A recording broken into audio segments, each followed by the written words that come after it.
Amateur Radio Newsline report number 2543 with a release date of Friday, July 24th, 2026 to follow in 5, 4, 3, 2, 1.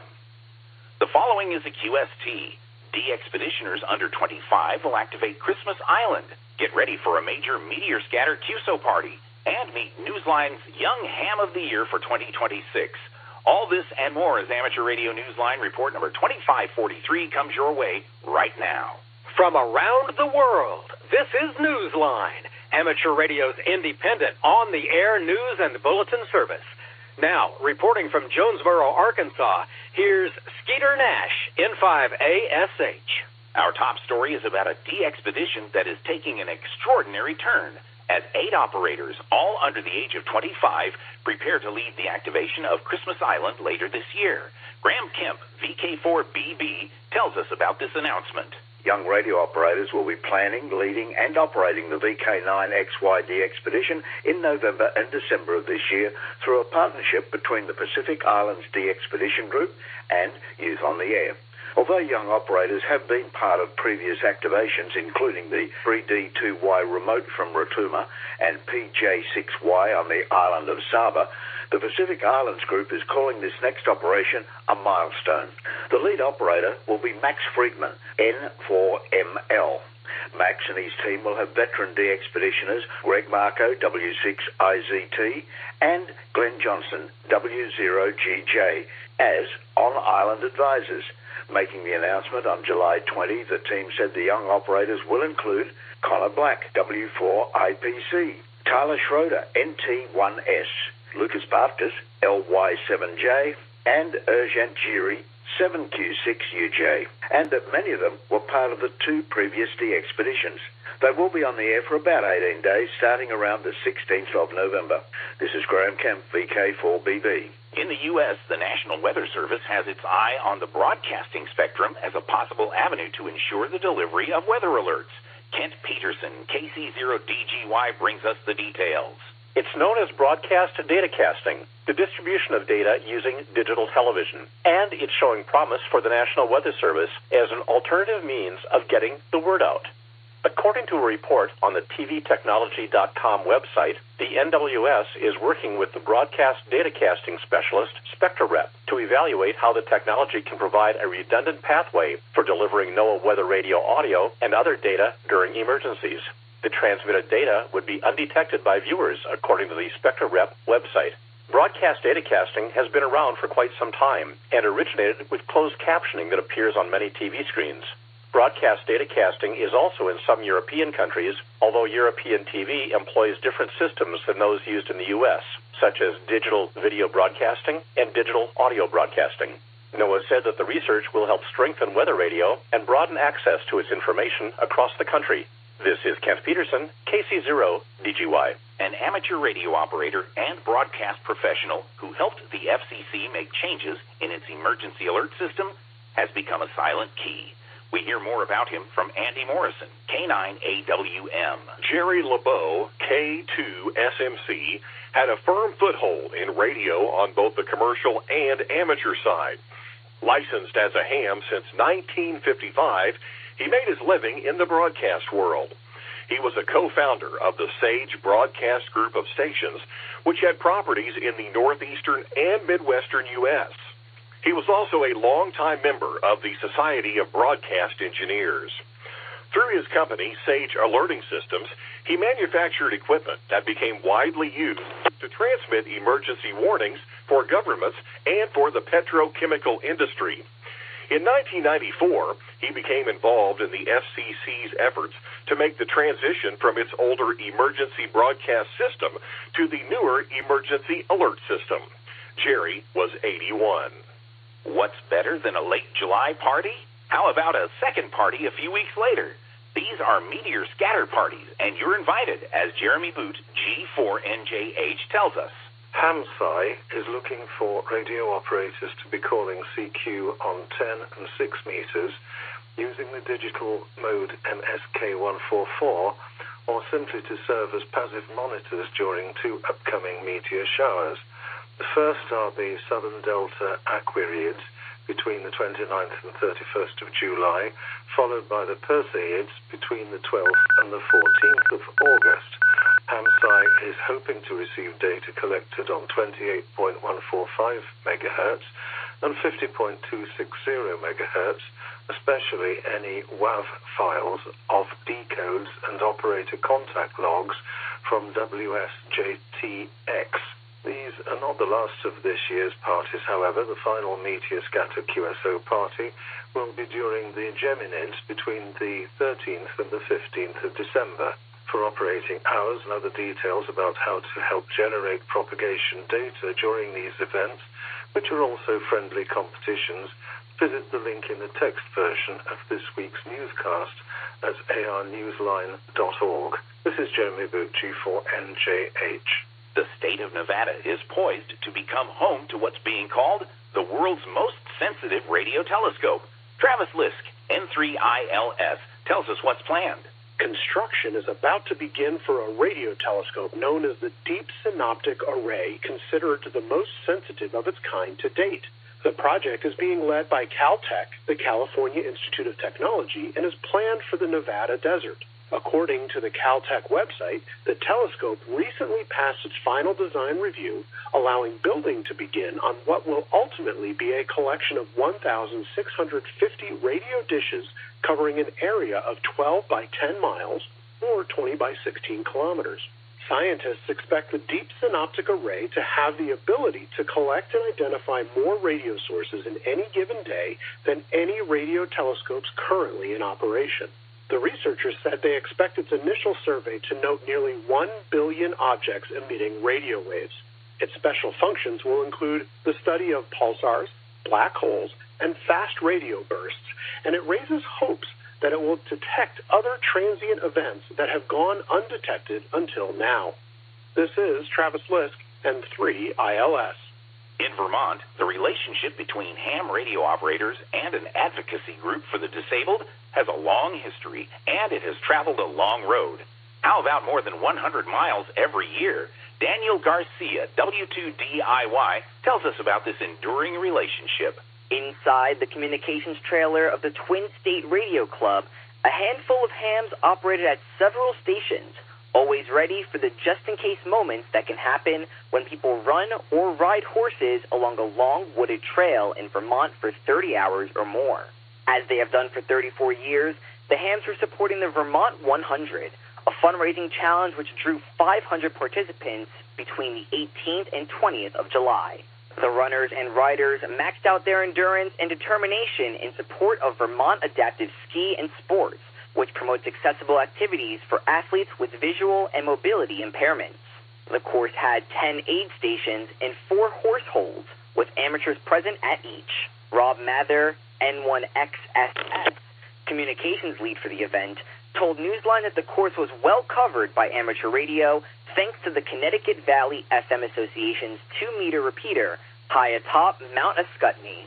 Several hams are also part of the Green Mountain Bike Patrol, which also provides medical support along the course. The trailer was equipped with public service radios as well that could contact the regional dispatch center in an emergency. Rob told Newsline this isn't the end of the successful run, not for the team of 60 hams or the participants out on the trail. He said, quote, "We do it all over again in September for the Vermont 50, end quote. That's another fundraiser. If you wish to be a part of the action, contact Rob via his email at n1xss@mather1.com. His email address also appears in the text version of this week's script at arnewsline.org. This is Daniel Garcia, W2DIY. Time for you to identify your station. We are the Amateur Radio Newsline, heard on bulletin stations around the world, including the N8VAA repeater, serving parts of West Virginia, Maryland, and Pennsylvania, and the Potomac Highlands Amateur Radio Club from Moorfield, West Virginia, on Monday nights at 8.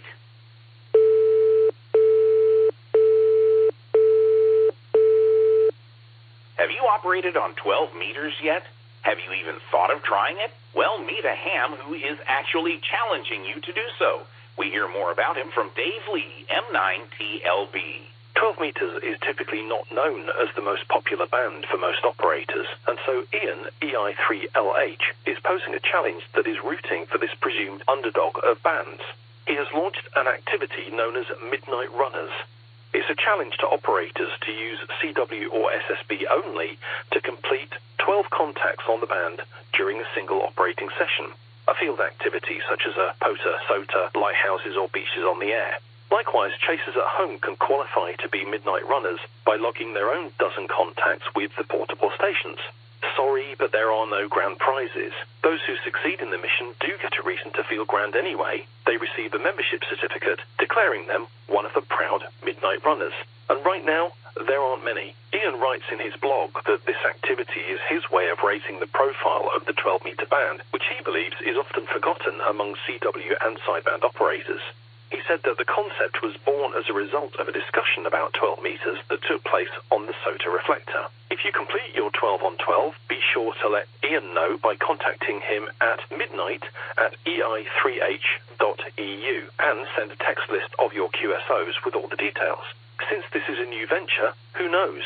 You may end up getting membership number 12, as well as a virtual pat on the back from Ian. This is Dave Lee, M9TLB. Academic achievement and commitment to amateur radio has paid off in a big way for 4 YLs who have been named recipients of scholarships from the Young Ladies Radio League. 2 of the YLs are previous recipients of Newsline's Bill Pasternak Young Ham of the Year Award. Randy Sly, W4XJ, introduces them to us. 4 young top achievers are receiving scholarships from the Young Ladies Radio League to support their continued studies. The Ethel Smith K2LMB Memorial Scholarship is being awarded to Grace Pape, K8LG, who is being recognized for the 2nd year in a row with this scholarship. The 3rd-generation ham and top contester is also a satellite enthusiast. She was the first recipient younger than 21 to receive the AMSAT Gridmaster Award. The Michigan resident is studying electrical engineering at Cedarville University in Cedarville, Ohio. Amateur Radio Newsline named her its Young Ham of the Year in 2024.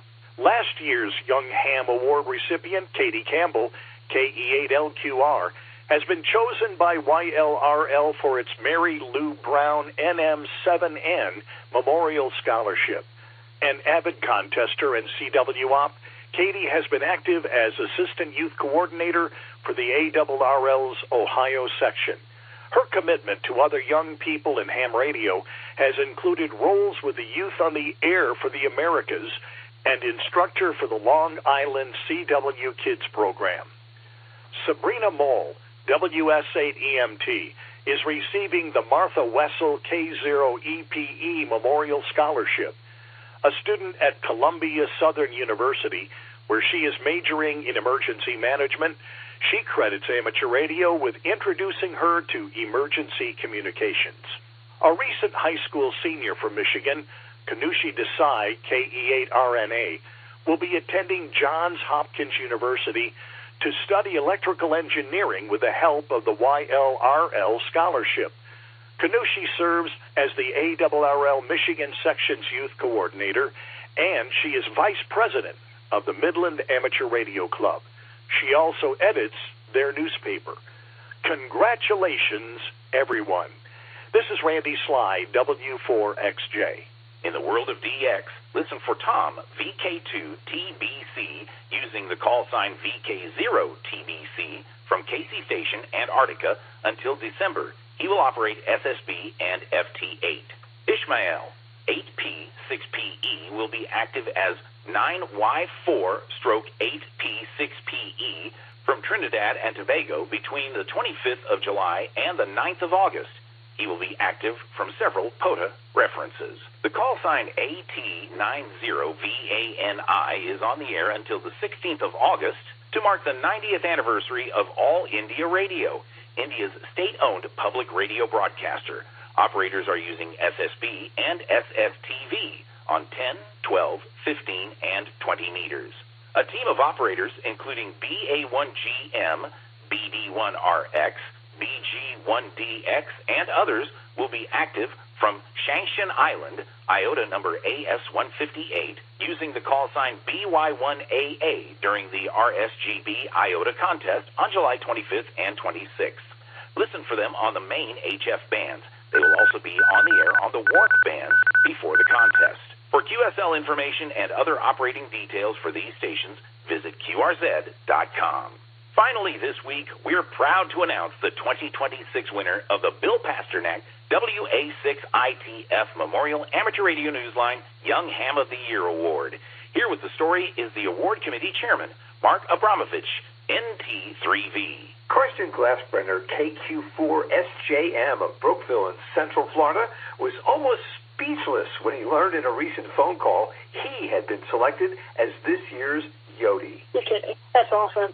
Karsten, who is 14 and holds a general class license earned in May 2024, took his technician test at the age of 11.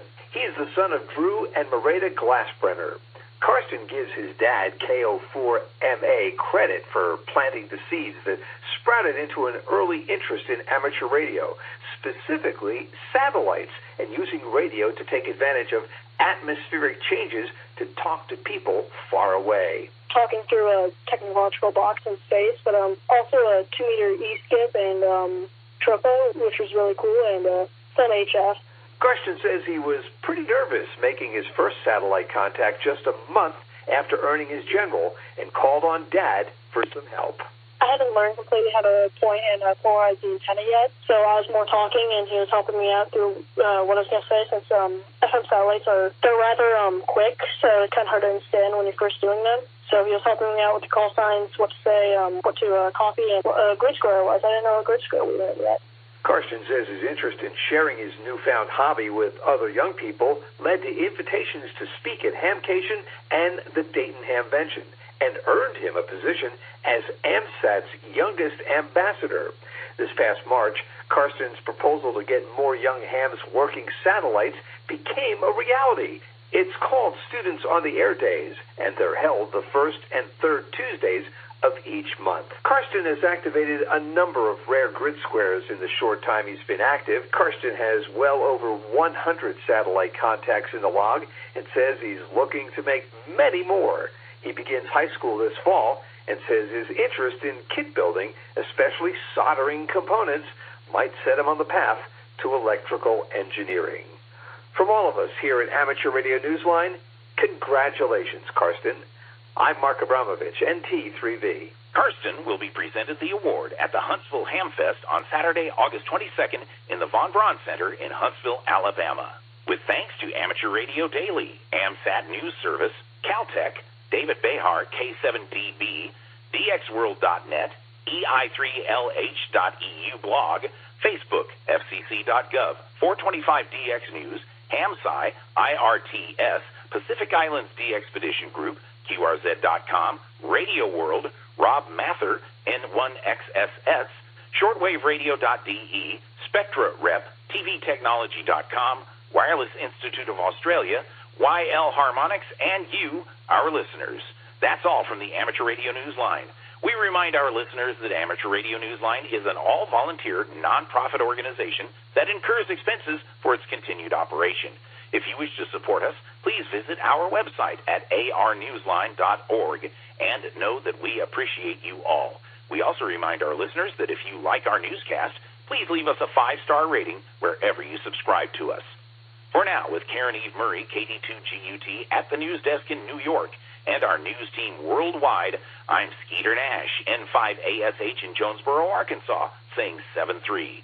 As always, we thank you for listening. Amateur Radio Newsline is copyright 2026. Amateur Radio Newsline retains ownership of its material even when retransmitted elsewhere. All rights are reserved.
AD8MO, Justin.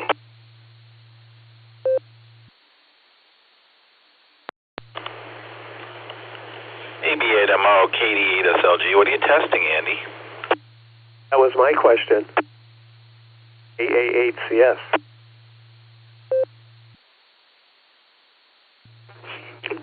Hi, Gary. Hi, just Nick. Well, seeing if I was firmly connected to the hub or not. Looks like I am. Hopefully I sound okay. We'll get you guys at the top of the hour. This is AD8MO. Your voice synthesizer is a little bit off, but we understood everything you had to say. AB8MO, KD8SLG. Hi, Gary. Hey, Nick. I was just thinking, other than his voice, he sounds fine. Just my thought. Good evening, Andy. AB8MO, KD8SLG. Yeah, you guessed it. AA8CS.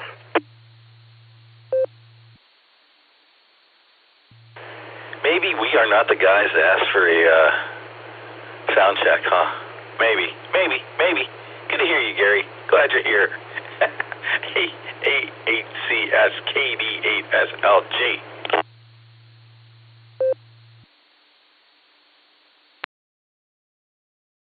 Roger that. Good to be here. Good to be heard. Yeah, we'll have a little bit of fun night tonight, I hope. A little bit of a fun one. Anyway, we'll give it our best shot. AA8CS, standing by. TOTENA. And I'm going to go crawl into my hole now. AP8MO, sitting by. And that transmission was absolutely perfect. KD8SLG, standing by for the NAD. Yeah, but the voice remains the same. AA8CS.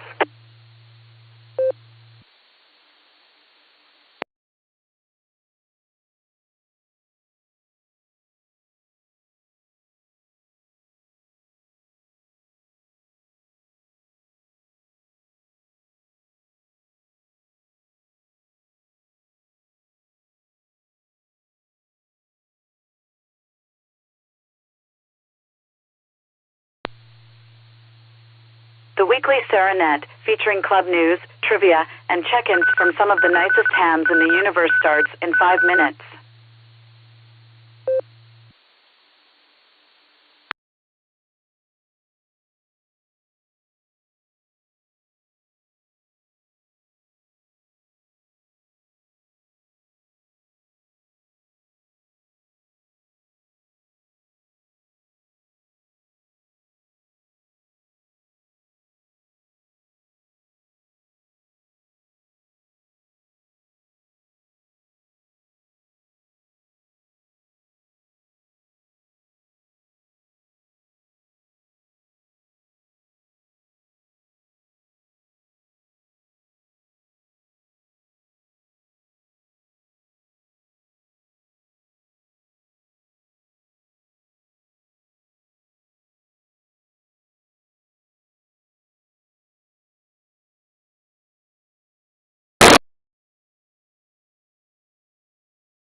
I'm sorry, I am new to the area, and the club's webpage, where it says net, seems to be down.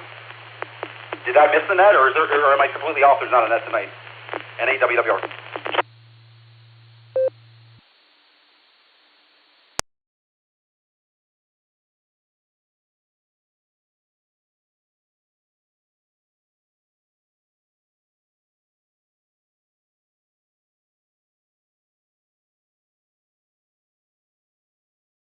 NAWR KAA-LYJ, the net starts in 3 minutes.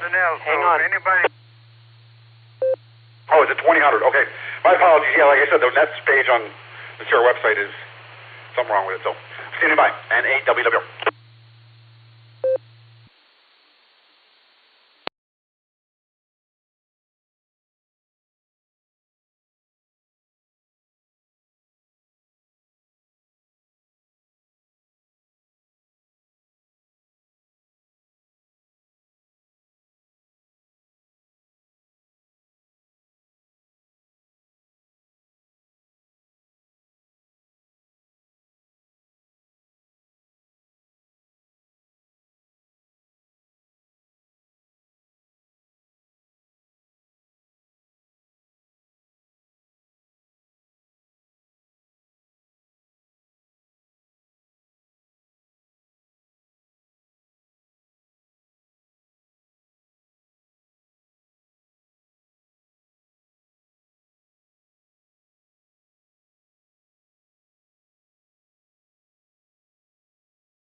Get ready for the weekly Serenet starting in 5, 4, 3, 2, 1.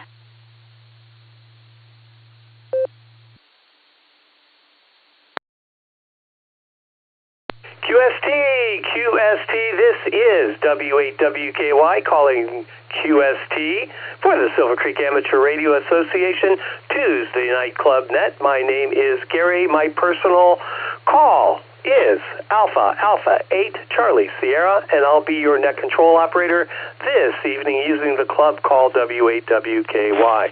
We meet on this repeater every Tuesday night at 8 p.m., and we encourage all amateurs to participate. This is a controlled net. Please direct traffic through net control.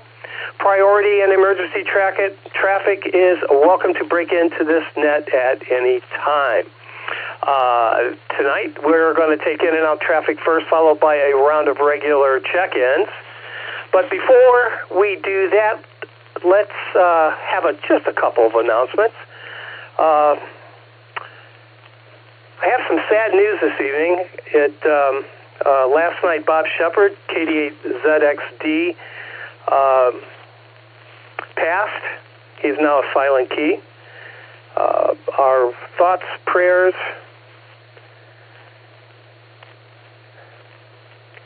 him, his lovely wife Janet, and his entire family. Bob will be missed. Bob Shepard, KD8ZXD, silent key. Just really, really sad news.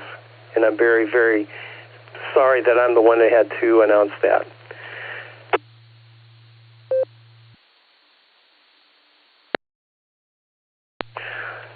On a brighter note, the Warren Ham Fest will be August 16th. If you want more information about the Warren Ham Fest, which is always a pretty good ham fest, you can get more info at W8VTD. That's Victor Tango Delta, W8VTD.com. More information on the Warren Ham Fest. And lastly, my last announcement is our next VE session, our next Sarah-sponsored VE session will be August 1st. If you're looking for a ticket or an upgrade, now's your opportunity. August 1st, right around the corner. More information on W8WKY.org under the Education tab. Anybody else have announcements for the club tonight? Come on down. This is AA8CS doing business tonight as W8WKY, and I'm listening.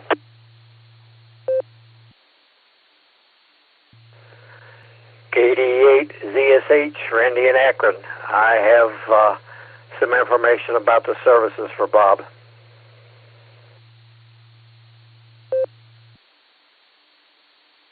All right, Randy. KD8ZSH, I got you in the log, and go ahead.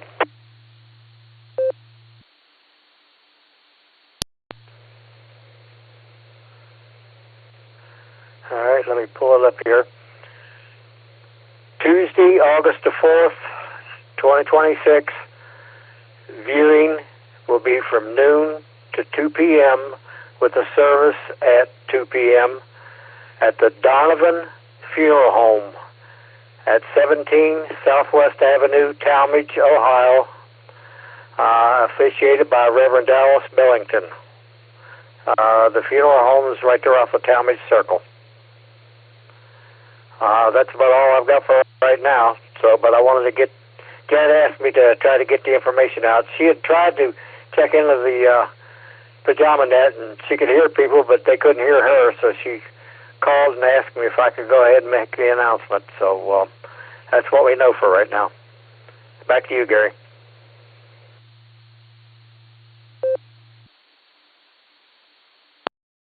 KD8ZSH, AA8CS. Randy, we are so sorry to hear this news. It's very, very sad, and I'll get that information and put it out on the, we'll notify all the club. That'll come out in an email to everybody. Just so very sorry for your loss, and again, our heartfelt condolences to you, Janet, the entire family. Thanks for that, Randy. Do appreciate that. All right. Anybody else? This is let me get in the mood here. W8WKY. Any other announcements for the group tonight? Please call now.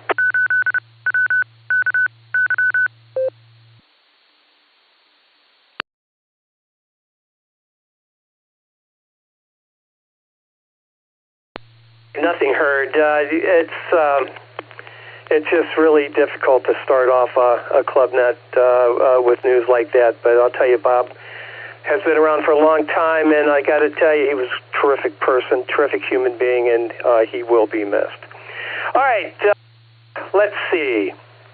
We'll take a round of check-in, maybe a couple rounds of check-ins. We'll see how that works out. And then we'll take some regular check-ins. I have a trivia question for everybody tonight, and we'll see how the evening shapes up. This is W8WKY, and I'm looking for in-and-out check-ins. In-and-out short time. Come on down.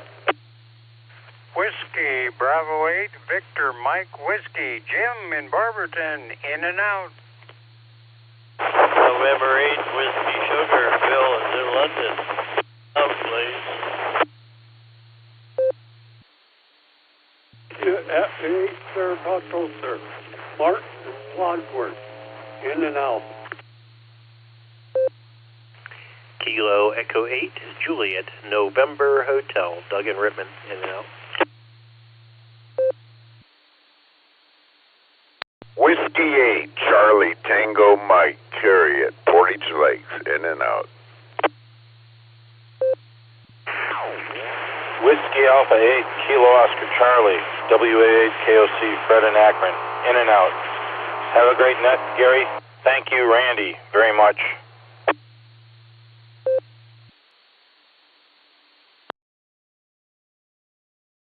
Kilo Echo 8, Tango Lima Bravo, KE8DLB, Randy and Ripman.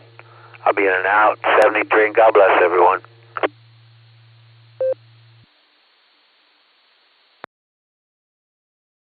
Kilo Charlie 8, Yankee Foxtrot Oscar, KC8YFO, Andy Mobile in Medina, and I'm in and out tonight, Gary. Have a good night. November 8, Whiskey, Romeo, and 8 WWR, Romy, Worcester, in and out. Thanks.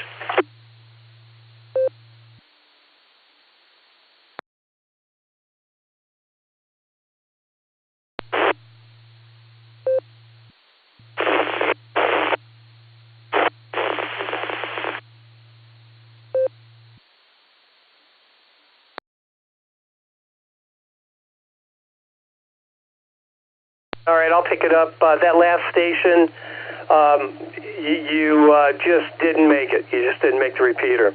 Here's who I have, though. KD8ZSH at the top of the list. I have you in the log, Randy. I just wanted you to know. And I'll call on you in just a little bit. In and out traffic, WB8VMW. Good evening, Jim. N8WS, the National Weather Service. KE8SFS. KE8JNH, Doug, good evening to you. W8CTM, the closer. WA8KOC, Fred, thanks for helping me out, picking up barometer net for me. I do appreciate that. KE8TLB, Randy. Tell Ray we said hello, please. KC8YFO Mobile, Andy, I have you in and out. Thanks for stopping by, waving a hand. We appreciate that as well. And last but certainly not least, N8 WWR, Rami, good to hear you. That's who I have in and out so far. Let's do another round here. In and out traffic, if I missed you by any chance, or if you'd like to stop by, wave a hand, now's your opportunity. In and out traffic, please, for the Silvercreek Amateur Radio Association, Tuesday Night Club Net. This is W8WKY, and I'm listening. Kilo Bravo 8, Oscar Tango Kilo, Mike in New Middletown. Kilo Alpha 8, Mike November Tango, Tom in Canton, in and out.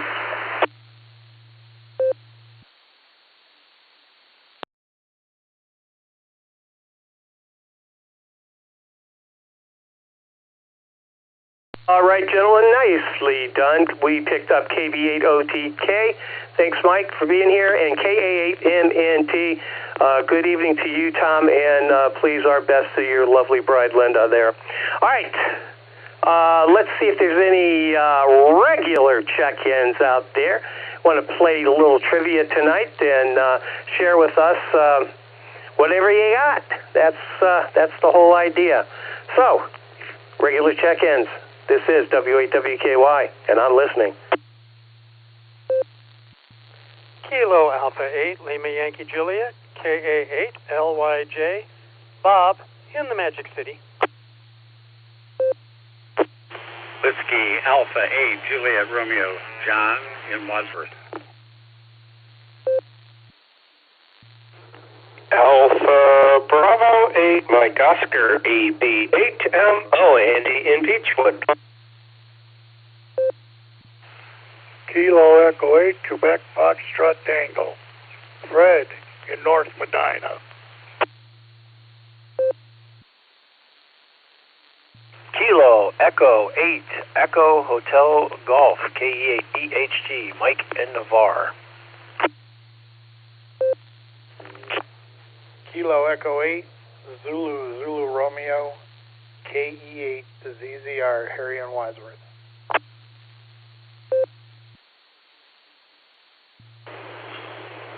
W8WKY, this is Kilo Delta 8, Sierra Lima Golf, KD8 SLG, Nick, down the farm.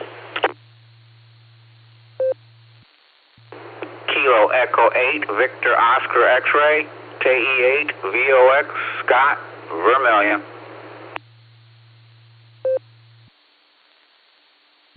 Kilo Foxtrot 8, Delta Tango Papa, KF8 DTP, Lori, Maslin.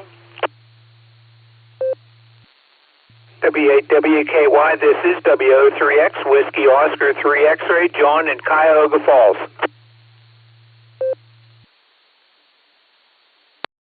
Please copy Kilo Echo 8, Uniform India Bravo, KE8 UIB, John, Maslin.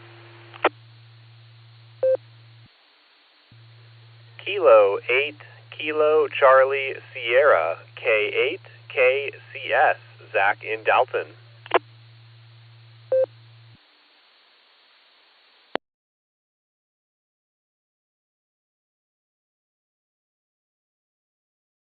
All right, nicely done, everybody. Here's who I have. KA8LYJ, WA8JR, yeah. AB8MO, Andy, you still sound fabulous. KE8QFT, KE8EHG, KE8ZZR, KD8SLG, my president, KE8VOX, KF8DTB, and right underneath that, I wrote KE8UIB because I knew you were not far behind, John. Even though WO3X, he outed you there, but I got you first.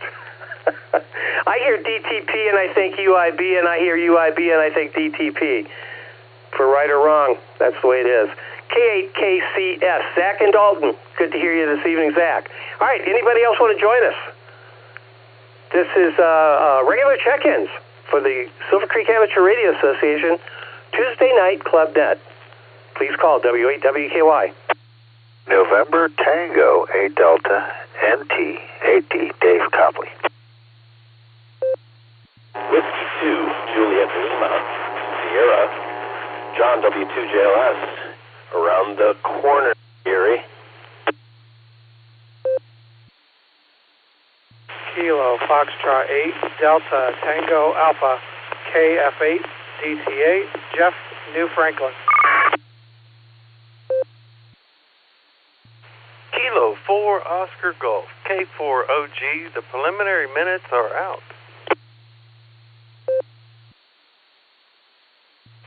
W8WKY, this is Kilo Echo 8, Victor Quebec X-Ray, KE8 VQX, Joe in Akron.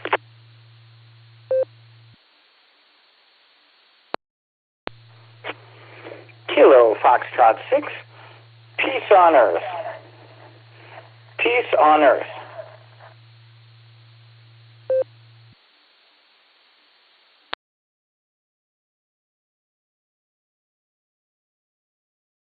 All right, nicely done. I guess that was the message as well, Christian, right? Sounds like a beauty contest, you know what I mean? All right, here's who I have. NT8D, W2JLS, KF8DTA, K4OG, the original gangsta. KE8VQX, my good buddy Joe, good evening to you, sir, and KF6, Purple Onions Extraordinaire. There it is. I knew I could get it right. All right. Did I miss anybody? This is W8WKY.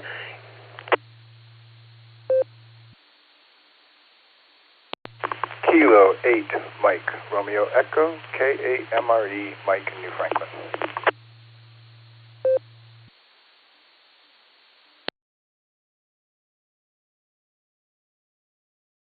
Alrighty, we picked up Mike, K8MRE. Good evening, everybody. Thanks for joining us. We got a pretty good crew here, 32 check-ins so far. We'll get on with the trivia question. We talked about Hugo Gernsback before.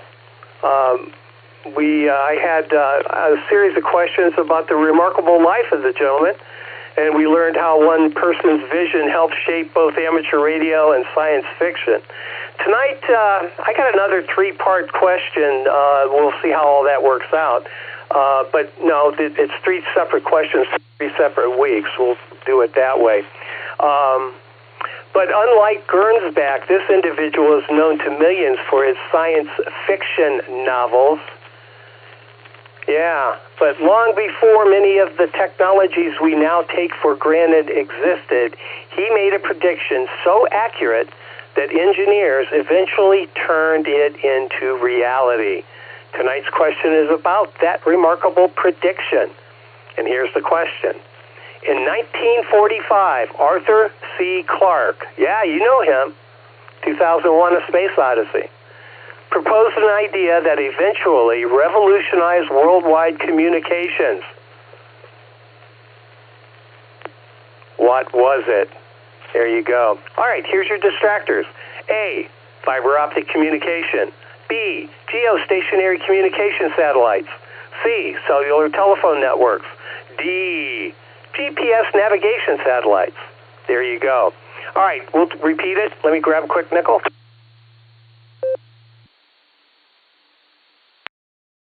In 1945, Arthur C. Clarke proposed an idea that eventually revolutionized worldwide communications. What was it? Fiber optic communications. Letter A. Letter B, geostationary communication satellites. Letter C, cellular telephone networks. Letter D, GPS navigation satellites. And there you have it. All right, let's get to the top. KD8ZSH. I didn't hear any mobiles, so we're going to go with Randy. KD8ZSH to take it. This is W8WKY and LYJ. Bob, you're on deck.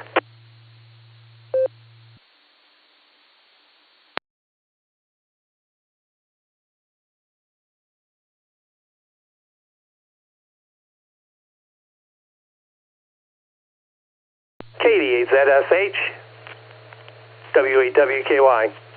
You with me, Randy?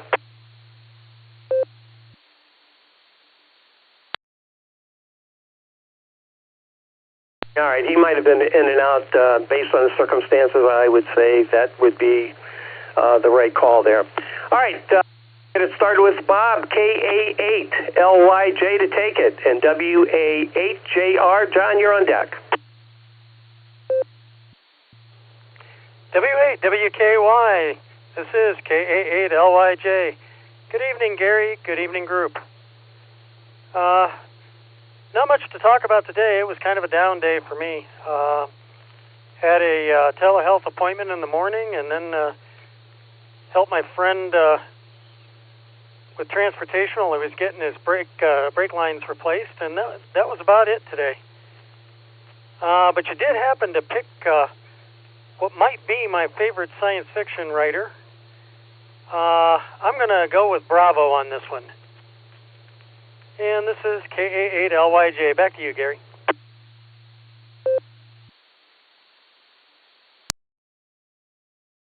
All righty. Yeah, he could certainly spin a yarn, couldn't he? All right, KA8LYJ. All right, Bob, thank you for that. Do appreciate you stopping by this evening. Let's see. We're going to clear with LYJ. WA8JR. John in Wadsworth. How you doing? And Andy, AB8MO. You're on deck. It's Whiskey Alpha 8, Juliet Romeo. Gary, I'm doing well. Thank you for asking. I wanted to give a shout out to Ron, Nick, and Mike. Those guys helped me put my antenna back up this past Saturday. We're talking on it, and it's working as good as it did before the wind blew it over. That's about all I have. I just wanted to give a shout out to those guys. They did an excellent job, and it was a big help and much appreciated. Whiskey Alpha 8, Juliet Romeo.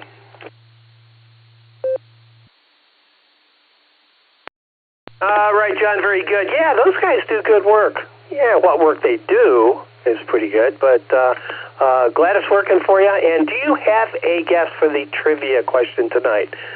Over. I was going to go with Bravo.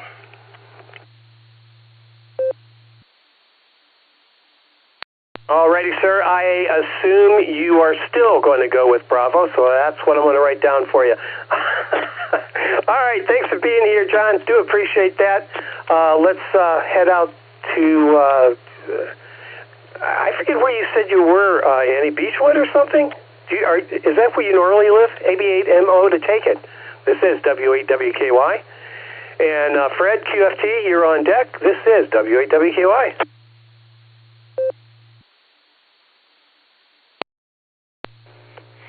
W8WKY from AB8MO in Beechwood or something, yes.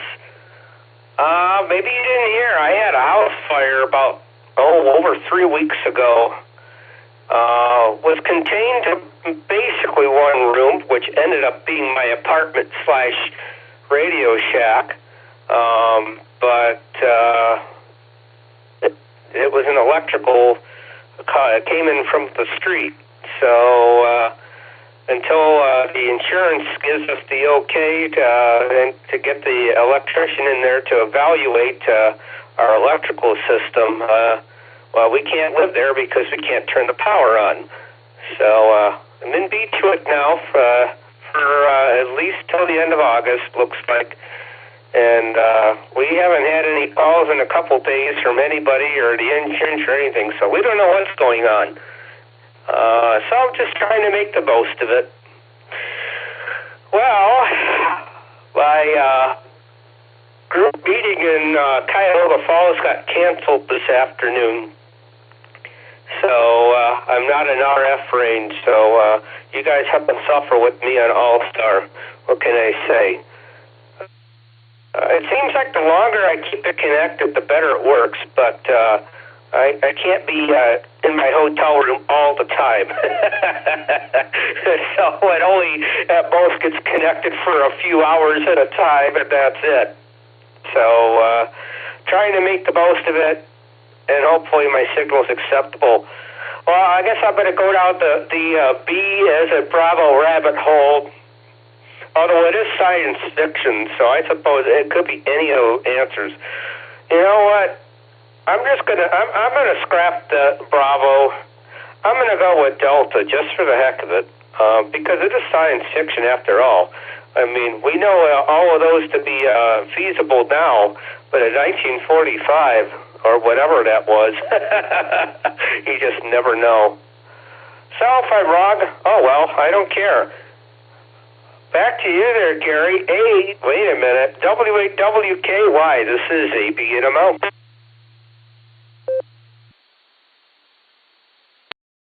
All right, Andy. Yeah, I remember the fire. I didn't know you were displaced, though. Wow, that's crazy.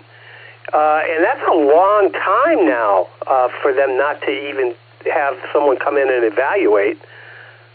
I don't know about that one. All right, Andy. Thanks for being here. And yeah, you sound great, by the way.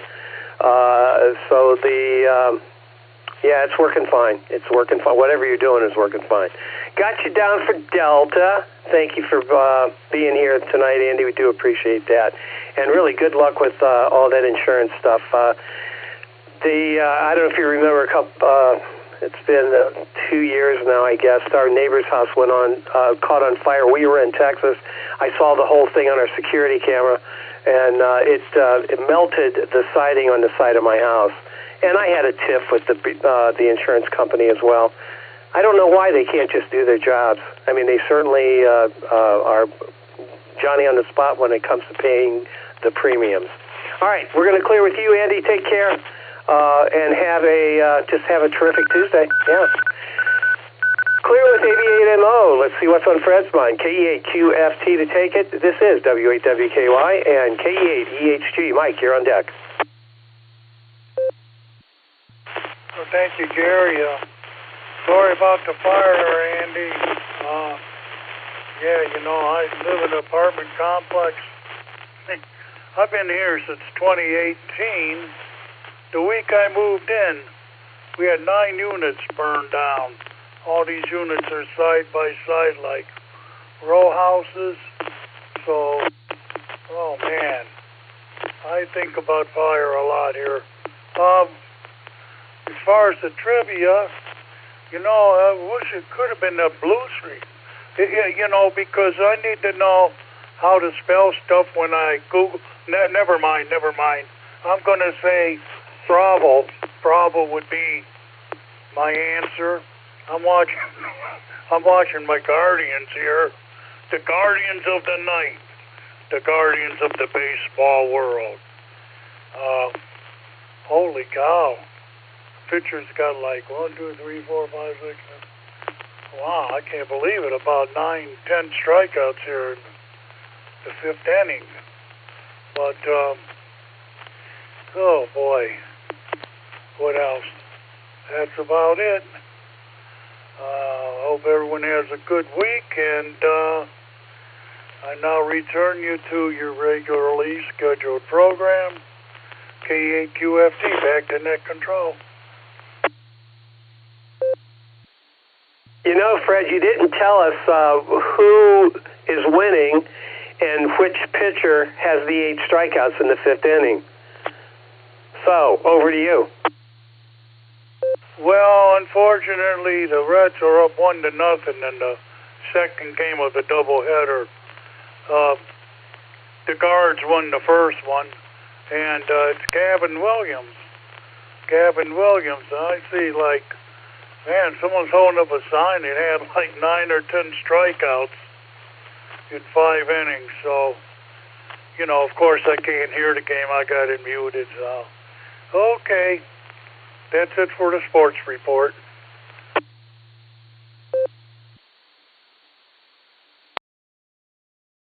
All right. Thanks, Fred. Do appreciate you being here, and we do appreciate the sports report as well. Clear with QFT. Let's see what's happening in Navarre. KE8, EHG to take it. This is W8WKY. And ZZR, you're on deck. Good evening, Gary. Good evening, everyone on the net. Long time no speak there, Gary. Hopefully things are going well. Trivia. I'm a Mopar guy, so I'm going to go with the satellite. So that's as closest to a Mopar I can get. So I guess that's B. So we'll try that. C's too easy. Fiber optic, that's too new. Yeah, so like I said, I'm a Mopar guy, so I'm going to go with satellite. Just thought I'd jump in there and say hello. Haven't been on the radio for a long time. Just been busy. Football season's going to be starting. Hopefully we have a good season. And I love high school football. So anybody else's teams, I wish them well. And no injuries and all that kind of stuff. And hopefully the kids do well in your hometown. KE8, EHG, back to net.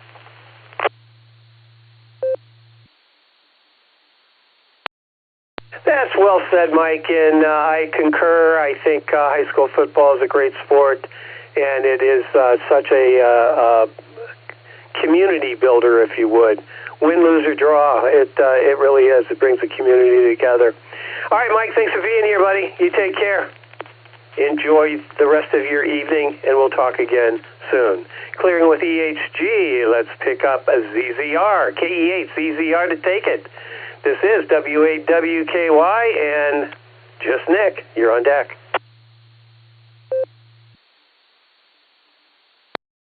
W8WKY, this is KE8 ZZR. Good evening, Gary, and everybody else that's on the net. Gary, you're sounding good tonight. Glad to see you're taking care of the net. Thank you very much. Let me get the trivia out of the way. I think I'm just going to go with B.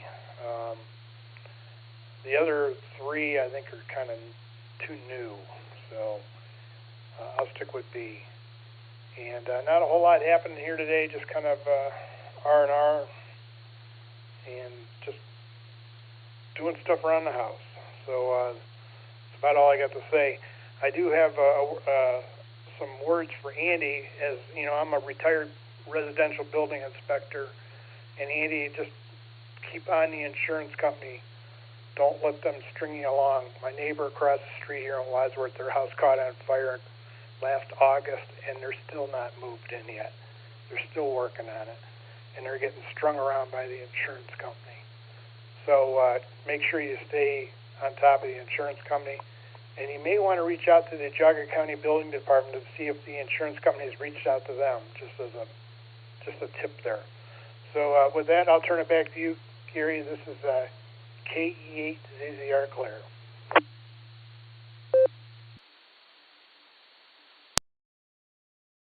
All right, Harry, got you down for Bravo. Yeah, remember, he just made this, he's a science fiction writer, made this prediction in 1945. Just a prediction. Didn't make anything. But nevertheless, I got you down for Bravo, and thanks for being here. Thanks for the kind words, too. Do appreciate that as well. All right, clear with CZR. Let's see what's happening down on the farm. KD8, SLG. This is W8WKY and VOX. You're on deck.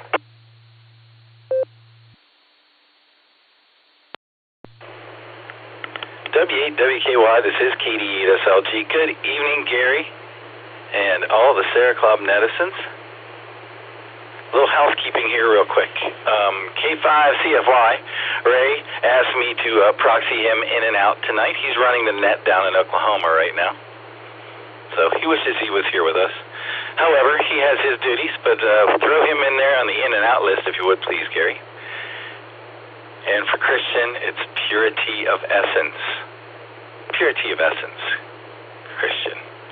WAAJR, great to hear from John. We had fun out there. Ron, KB8LNK, K4OG Mark, and I went out and helped put his Titan back up in the air. That means that Mark took pictures and I sat in the shade while Ron did most of the stuff.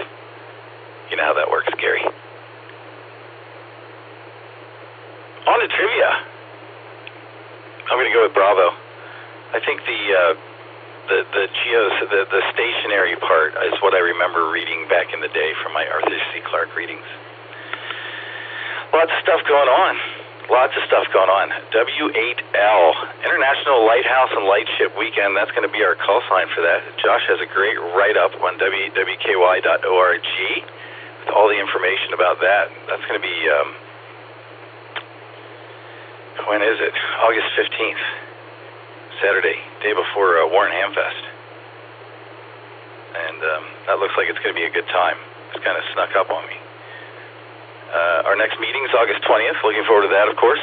August 22nd, Ohio QSO party. It's going to be out at Portage Lakes. We'll have more information about that coming up. September 13th, family picnic. Put it on there. October 3rd, we're going to see K3LR and DX Engineering. That is a really fun tour. Sign-ups on the website. So if you haven't been there before, get on the list. We've only got 15 slots. And if you have gone before, sign up. Anyway, if you want to go again, we'll see how that pans out. And October 10th, we'll have a fox hunt. Jason's going to sponsor a fox hunt and run that. Should be a great time. So there you go. That's what's going on. Lots going on here at Sarah. Thanks, Gary. It's KD8SLG. Back to net control.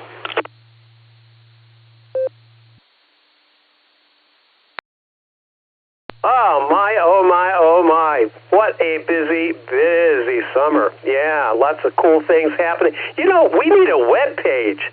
You know, we need a web page so, you know, everybody can go there and kind of, oh, wait. Oh, we do have a web page, W8WKY.org. All that stuff is up there. Yeah.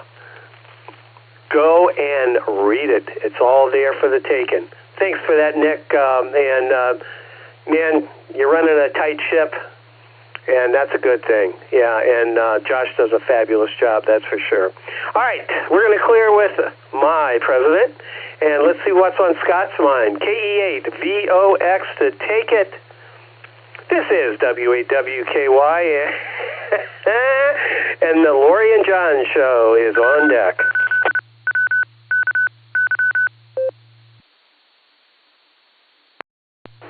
Good evening, Gary. Good evening, all the listeners. This is KE8VOX Scott. Up here on the shores of Lake Erie. Well, it's taken a while, Gary, but spending the first night in the new house finally. I think it's been a year, but finally made it. So I'm a happy camper up here, that's for sure. And for the trivia, I'm gonna go with B for better luck next time, because I don't have a clue. But I'll go B for Bravo. That's all I got, Gary. Thanks for doing the net, and thanks for getting me in. KE8VOX, and then back to net control.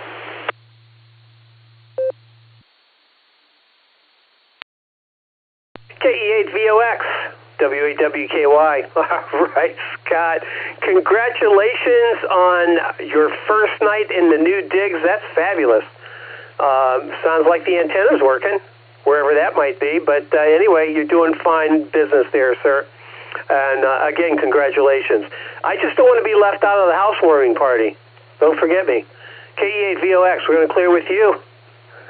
All right, now, here we go, gang. Put your helmet on and your shoulder pads. The DTP UIB show is about to begin. KF8, DTP to take it. This is W8WKY. KE8 UIB, you're on deck.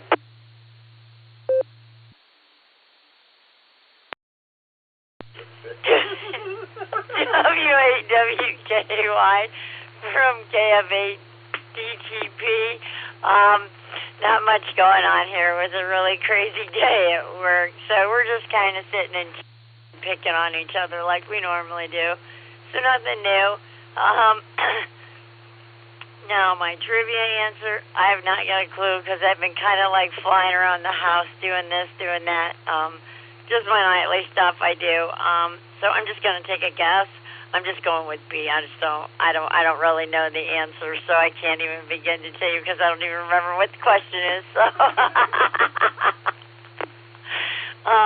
but with that, Gary, I'm going to hand it back over to you. This is KF8 DGP 73, y'all.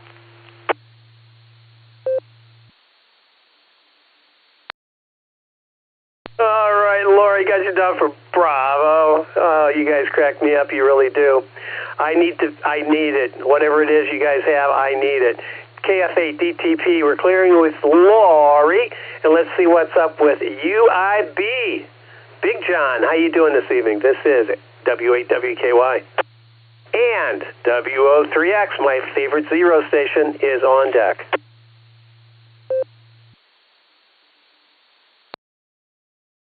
W8WKY from KE8UIB. Good evening, Gary, and everybody out there on the net on this beautiful Tuesday evening. And let me see, we'll knock the trivia out the way here first. Messaging back and forth with Mom and Dad, and they're going to go with C, Charlie. And let me see. I don't think I've heard anybody take Delta yet, so I'll take D, Delta, and see how that goes. And let me see, Gary. I'm just enjoying my evening here. Me and Lori's up to our good old shenanigans, and but hey, the house is still intact, and we're here, so that's a good thing. So let me see. With that, we're just gonna make it simple. With that, this is KE8 UIB along with KF8 DTP. We are living that $5 dream, a nickel at a time. 7 3s, y'all. Thanks for running the net tonight, Gary.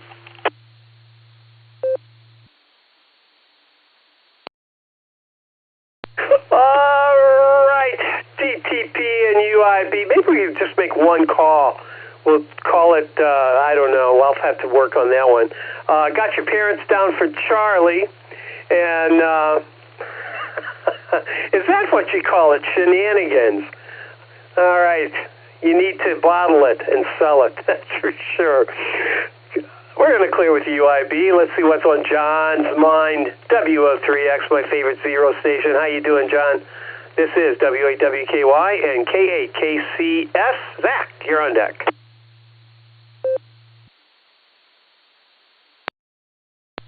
W8WKY. This is W03X, sometimes known as W03X. Good evening to you, Gary, and all on the net. Let's see.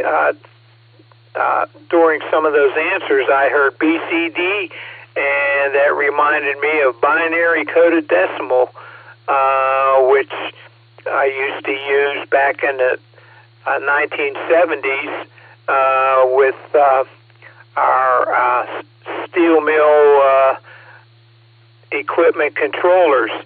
So that used to be fun with those things. Made a lot of them, and it's too bad that kind of business went away. So along those lines, then I am going to go with B Bravo. It sounds like a lot of people know the answer, so I'm going to go along with that B Bravo. Let's see, and sorry to hear about the silent key, and when I was looking him up on QRZ, I was shocked that UPA is listed as a silent key also. I missed that, so I'm not sure when that happened. So with that, W8WKY, this is W03X, back to the net.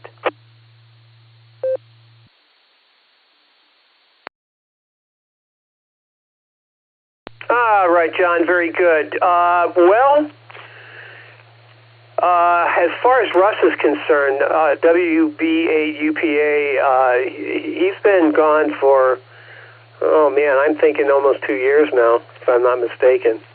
I could be mistaken. Chronology is not my strong suit, but it's been a while. We talked about it on the net and paid tribute, and the club sent flowers, et cetera, et cetera. So, at any rate, that's that story. And John, thanks for being here.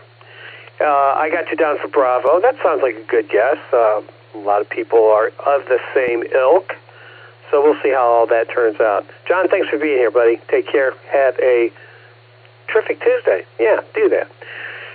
Clearing with W03X. Let's see what's on Zach's mind. K8KCS with this new call. Zach, I just can't hardly wrap my head around it, but I do like it. I do like it. And how are you this evening? This is W8WKY and NT8D Dave. You're on deck. W8WKY and the net. Good evening, Gary. Yes, K8KCS, we did a vanity, and I included my wife and 2 kids in that, so that's where the KCS comes from. But anyway, we had a good day at work today, and we supported a good client of ours with a ribbon cutting event, and everything went very smoothly. Client was very happy, so always great to get that feedback. But yeah, that was what I was up to today. But radio related, I finally got my fan dipole, the ends supported with a weight and pulley system. So it handles the wind and tree branch movement much, much better now. So very excited that that's working well, and hopefully I won't come home to an antenna ripped out of a tree. But anyway, for trivia tonight, I'm going to go A alpha. I just think fiber optics are so cool. I have a networking background from 10 years in IT, and fiber optics are just so cool. So I'm going with A alpha for trivia tonight. And that's all I've got, so I will send it back to net. This is K8KCS.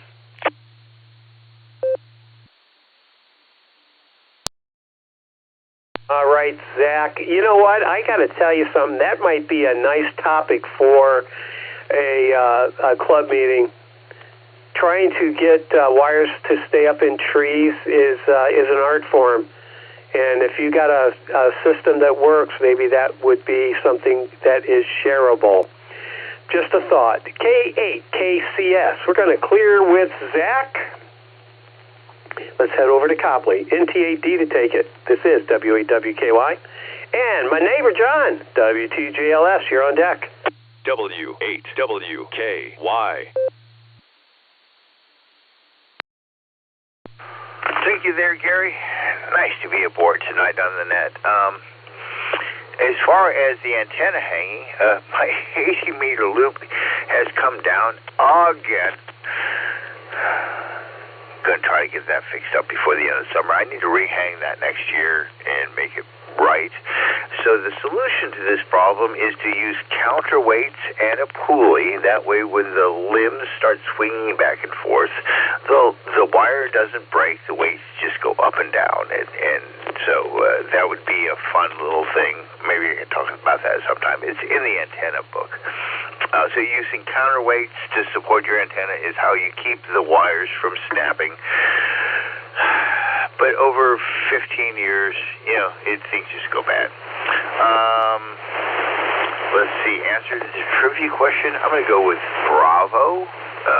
That seems like the best answer to me. Anything else? I think I'm going to end up missing the next meeting because I have joined a second big band and the Moonlight Serenaders. So we're playing the big band blowout somewhere on August 30th. So that's coming up. And coming up this Sunday, August 2nd, at Copley Circle, me and the Outliers are going to be playing Sunday night, 7 o'clock to about 9 o'clock. So come out, check out the big band. We're playing some pretty good stuff. Let me grab a quick beep. Let's see.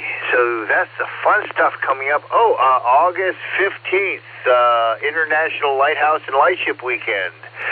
Also, a POTA activation, all going on at Fairport and Headlands Beach Park. That's on the WAWKY.org website. Please join us for that. It's going to be a great, fun time. We might be able to finagle some water time, too. Just a quick throw out to John and Lori.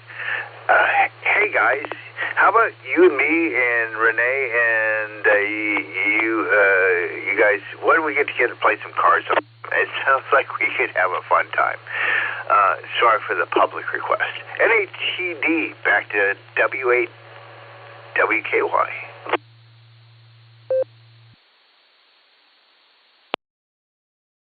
All right. We know the key to the John and Lori story is shenanigans. That's what I heard anyway. Dave, thanks for re-announcing that. That's going to be a big deal, and that should be a lot of fun as well, the Lighthouse trip. Again, all that stuff is on our webpage. We have one, guys, WAWKY.org. It's all there. All right, we're going to clear with NT8D. Let's go around the corner. Talk to my neighbor. W2JLS, this is WAWKY. And Jeff, DTA, you're on deck. Whiskey 8 Whiskey Kilo Yankee, hosted tonight by my neighbor, Alpha 8 Charlie Sierra, around the corner. Good evening, neighbor. Good evening on your ears to you and all the listeners out here tonight on ClubNet. Good to hear you. Sorry to hear about Bob. I didn't know Bob well, but obviously I was familiar with him from the radio. But yeah, very sorry to hear about that. And yeah, my condolences to his friends and family for sure.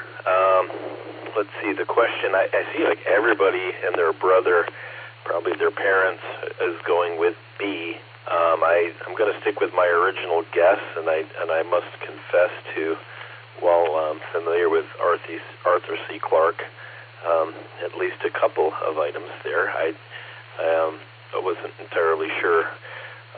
And B, as much as it seems obvious to everybody, my guess in my head was going to be C, so I'm going to stick with, I believe, the mobile phone was my guess, so I won't deviate. Not bandwagoning this time. So there's that. Other than that, Gary, I'm trying to think. There was something else I was going to throw at you, but boy, I can't remember. I guess because you were suggesting this is a multi-part question, we're going to be hearing more Arthur C. Clarke, so maybe it's time to do some research there. Anyway, hold the mic. W2JLS passing it back. Thanks for having me in the air tonight, neighbor. Back to you.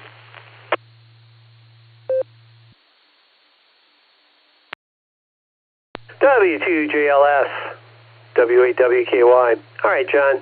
Yeah. Yeah. We'll see how this plays out. Yeah, Arthur C. Clarke's a pretty interesting guy. Just like Gernsback. You know, although Clarke is certainly a whole lot more in the public eye than Gernsback was. So we'll see. We'll see. Maybe it'll be fun. We'll see how it all turns out. By the way, when I mentioned earlier that I was chronologically challenged, that is not to be taken lightly, and I was not trying to be funny. I was being sincere. And John W03X, if you're still listening, Russ passed away. He was 75 years old. He passed away on March 5th, 2026. Now, last time I checked, this is 2026, and March wasn't that long ago. So that's the thing. I'll tell you, I don't know where my head is, but nevertheless, as I said, chronology is not my strong suit. Okay, let's see what's on Jeff's mind. KF8 to DTA to take it. This is W8WKY, and K4 is on deck. Good evening. This is Kilo Foxtrot 8, Delta Tango Alpha. I'm just hanging out, listening to you, and fighting with the kids. So that's about all that's happening over here. I'm going to go with something about the satellites. I don't know. I can't remember the answer. But yep, that's all I got. KF8, DTA, back to control. All right, Jeff, stand by. There's two satellite answers. The first one was Bravo, geostationary communication satellites, and Delta was GPS navigation satellites. So, you have a choice. Over. Well, shoot. Yeah. Okay, I'll go with Bravo. I don't know. Anyway, back to control.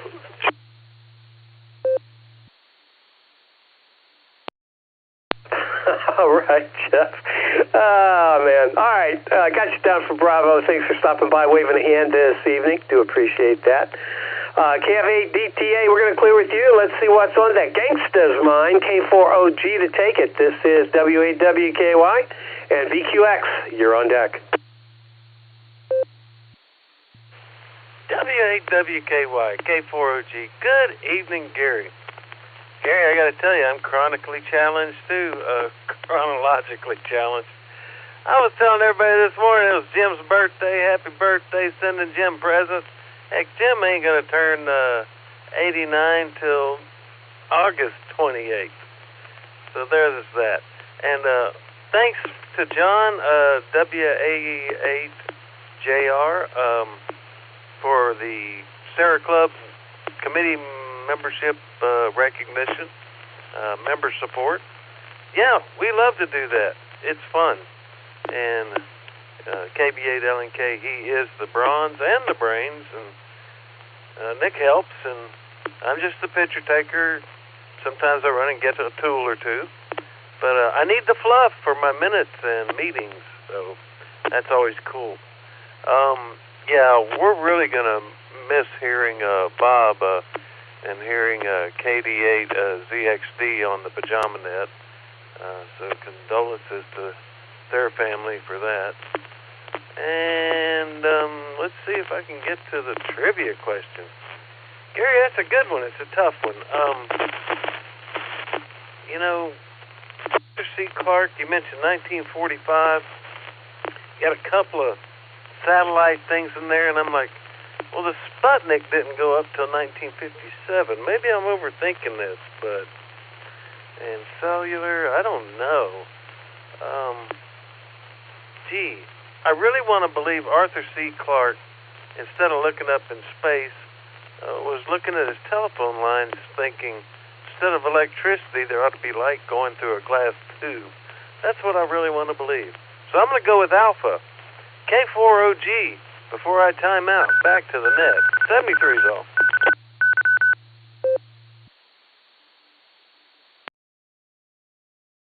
All right, Mark, very good. Yeah, I'm chronologically disoriented. That was nice. I like the alliteration there. Chronically, chronologically maladjusted. Well, there's a lot of issues there. All right, Mark. Welcome to the club, and thanks for being here this evening. K40G, my favorite gangsta. We're going to clear with you. Let's pick up a KE8VQX. This is W8WKY. And let's see, who's on deck? How about that purple onion extraordinaire? Yeah, he's on deck. KE8VQX to take it. This is W8WKY.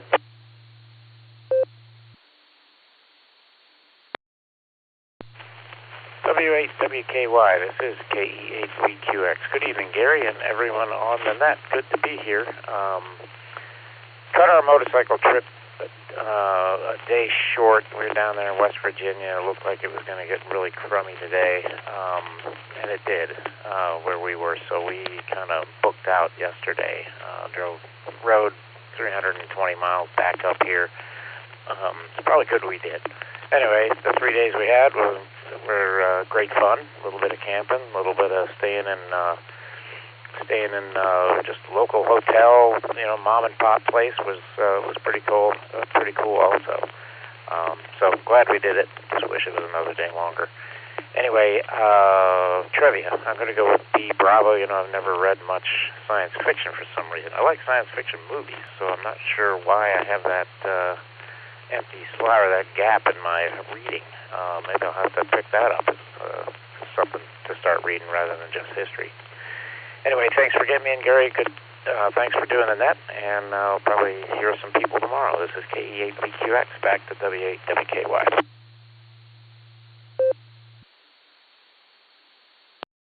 All right, Joe, glad you made it back home safe and sound.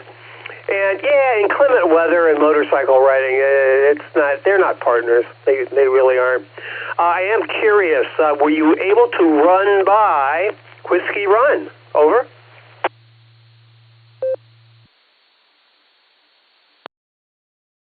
This is K8VQX returning. That's affirmative, Gary. We did. We went down from St. Mary's down Route 16, past where it should have been Whiskey Run. No signage that I saw, even though I was looking really hard. And then on the way back, we passed through there again. I still didn't see any signs for Whiskey Run. I guess there's a little creek that is called Whiskey Run, but did not see a town or a small village or burg, whatever. A lot of damage up there, like I think Terry was saying. Up St. Mary's, a lot of trees snapped off, a lot of roofs laying around other places where that they shouldn't have been. But nope, didn't see it. I'm sure we passed right by it, though. It's K8VQX, back to net.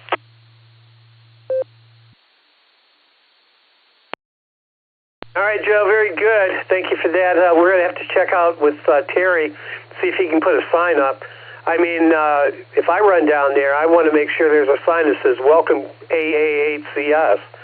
At least that. I mean, is that asking for too much? I don't know. I'm going to ask Terry, though. We're going to clear with VQX. Joe, thanks for stopping by, waving a hand. We do appreciate that. Always a pleasure talking to you, my friend. And we'll do this again soon. Oh, by the way, got you down for Bravo. All right. Peace on Earth. Purity of Essence. Purple Onion Extension.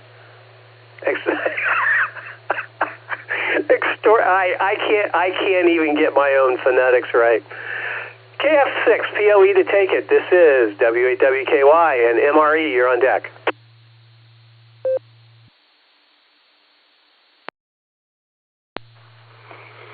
W8WKY, this is KF6, Purple Onion Extraordinaire. Oh, Gary, good times. I'm mentioning Russ there, UPA, man. As you can imagine, I used to wind that guy up late at night. He'd run the trivia net in Parma when I lived in Parma, and man, I could get that guy going. Miss him. In any case, my answer for tonight's trivia is D as in Delta. I consulted the Yi Jing and laid out my yarrow sticks, and we're working on a buck moon coming in, so I'm pretty confident in Global Positioning System satellite. With that, I'm going to go back to playing the didgeridoo. This is Perfidious Obsidian Elf passing it back to W8WKY. 73s, Gary.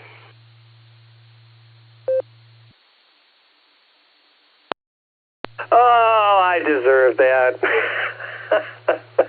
Oh, man. All right, Christian. You get back to it, buddy, and we'll talk to you again real soon. Clearing with POE. I'm just going to leave it at that. As in Edgar Allan, POE. Mike, what's on your mind, sir? K8MRE to take it. This is W8WKY. W8WKY, K8MRE. Evening, Gary. Everybody on the net? I don't have a whole lot on my mind. Just been really busy with family stuff. All good, nothing bad. So I'll just keep doing what I do, taking care of the kids and the family. And as far as trivia, I think I'm going to go with C based on what an earlier individual said. Going with my gut, which was C. I didn't want to jump on the bandwagon with B. So, we'll go with C. Have a great day, everybody. Back to net control, Gary. Have a good one. 73, K8MRE, back to net control.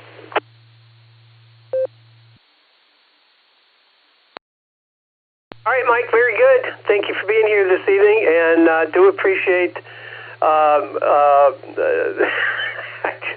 I really appreciate you being here, and C is a great answer. It is one of my favorite answers, as a matter of fact, because as everybody knows, if you don't know, you pick C, unless the person that's asking the question is a teacher because they know that trick, right? Yeah, that's for sure. All right, we're going to proxy in K5CFY pursuant to Nick's request there. Always a pleasure talking to Ray, that's for sure. We love talking to Ray, as a matter of fact, but he's doing a net, as Nick said. So we're at the bottom of the list here. I'm going to go ahead and finish up the trivia questions, so those of you who want to get down to the WatchNet can get down to the WatchNet. So let me grab a quick nickel, and we'll do this.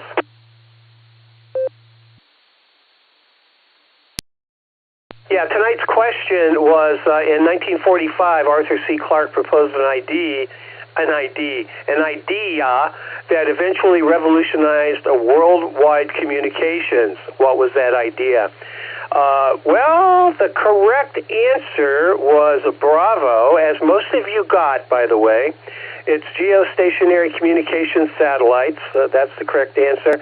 In 1945, Clarke published a paper describing satellites in a high equatorial orbit that would appear motionless over one point on Earth, enabling continuous worldwide communications. So that's the correct answer.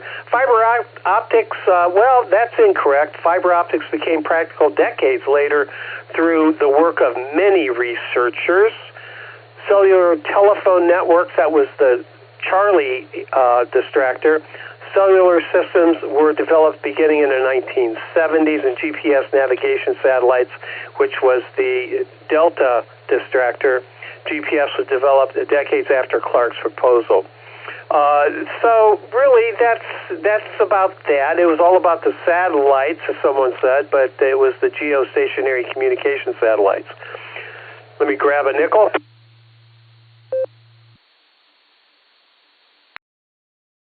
Every time I grab a nickel, I look out for UIB and DTP, that's for sure. Arthur C. Clarke was far more than a science fiction author.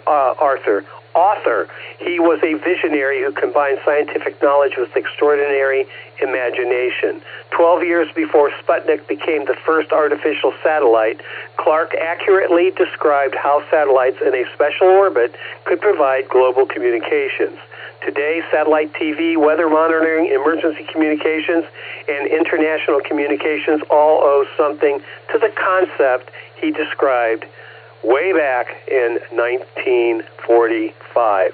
So there you have it. That's the trivia question. Let me take a moment and remind everyone that this is the Silvercreek Amateur Radio Association Tuesday Night Club Net. The name here is Gary. and I'm looking for check-ins. If you'd like to join us, you're still around, come on down. This is W8WKY, and I'm listening. All right, copy, KC8, Foxtrot Victor. CV Kilo, Juliet 5, Charlie Victor. Ryan here, Broken Arrow, Oklahoma. Copy, KC8, FQV. This is the only net people should be concerned about being at. If they want other nets, get all those turned on and listen. Case FQV.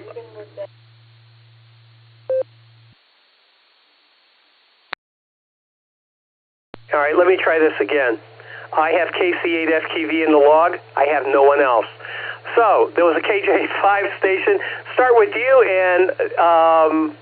and then we'll go from there. KJ5, go. Kilo, Juliet 5, Mike, Charlie, Victor, KJ5, AMCV. Ryan here, Broken Arrow, Oklahoma.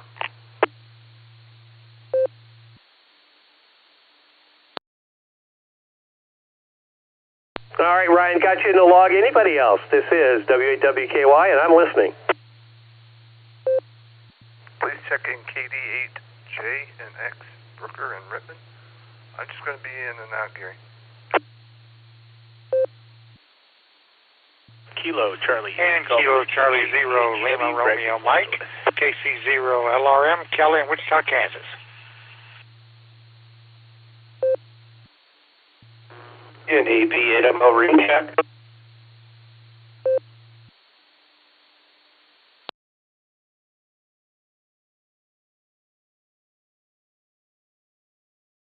All right, I have KJ5NCV, of course, and KD8JNX, Brooker, I have you in and out. KC0LMR, Kelly, got you in the log. There was a KC8 station. You got bounced. Can you come back and re-identify? And AB8MO, Andy, stand by. I have your recheck. Kilo, Charlie 8, Golf Whiskey, KC8, GW, Greg Wadsworth. All right, Greg, got you in the log, KC8GW. Thank you for being here. Yeah, not bad at all. Let's get Andy's recheck in here. AB8MO, Andy to take it. This is W8WKY.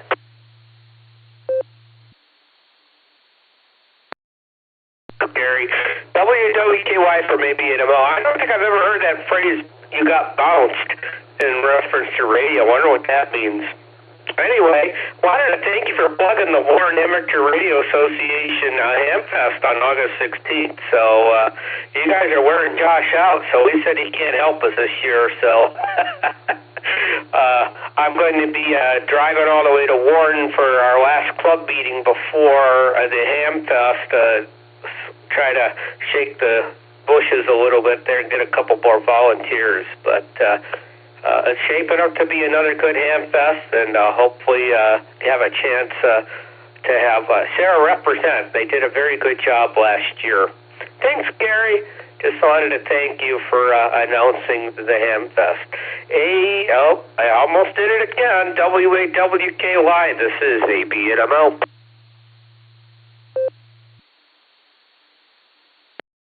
All right, Andy, and you know it's my job to mangle calls, not yours.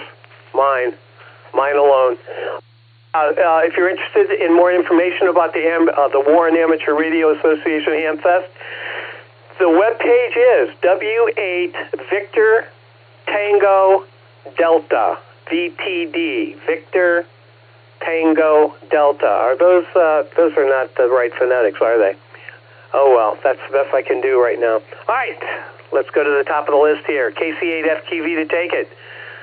Good evening, Mark. Hi, how are you, buddy? It wouldn't be a net if you weren't disrupting it. And I mean that with all the love I can muster. KC8, FQV to take it, and NCV, Ryan, you're on deck.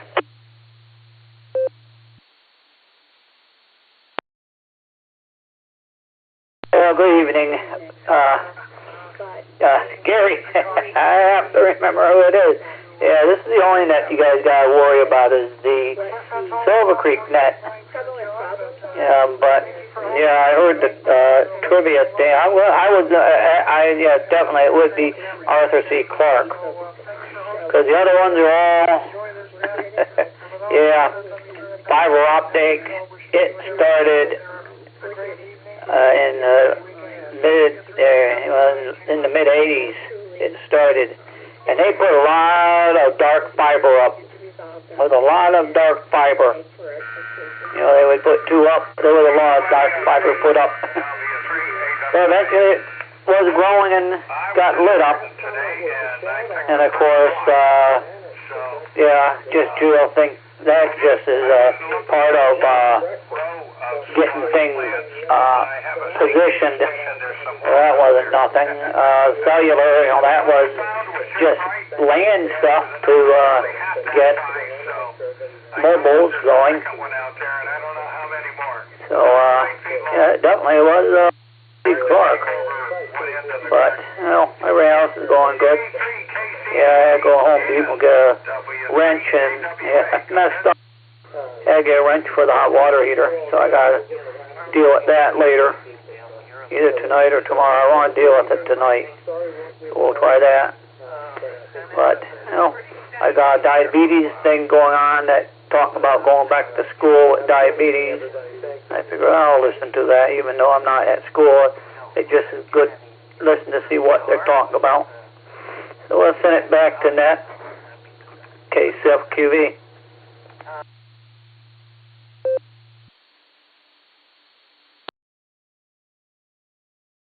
All right, Mark. Thank you for the other 17 nets that you're listening to in the background there. Do appreciate that as well. Heard a couple stations that I'm familiar with, and so did appreciate that. Thank you so much. We're going to clear with FQV. Let's head out to Broken Arrow, KJ5MCV. Ryan, how you doing this evening? Help me out, buddy. Would you please help me? And let's see, KC8GW. Greg, you're on deck.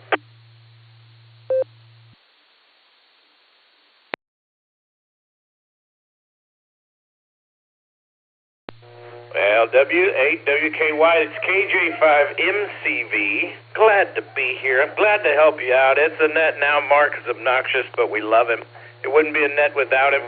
Heard some familiar faces in there. The long red mustache, Mr. Kelly, is in there too. So it seems like I just talked to him a second ago.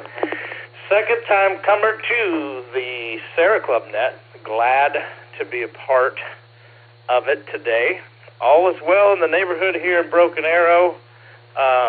Listening to all the familiar names that I love so much around all the eights, like Andy, the robot, AB8MO. Sometimes.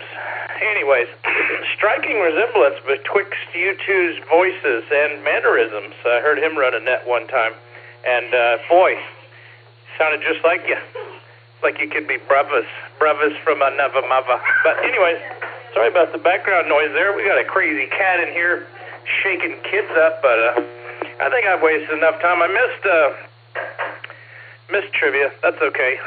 I was feeding my face, but I was listening. You guys run a great net here. Appreciate you picking me up, brother. WAWKY from KJ5MCV. Back to net control. 7-3s, everybody.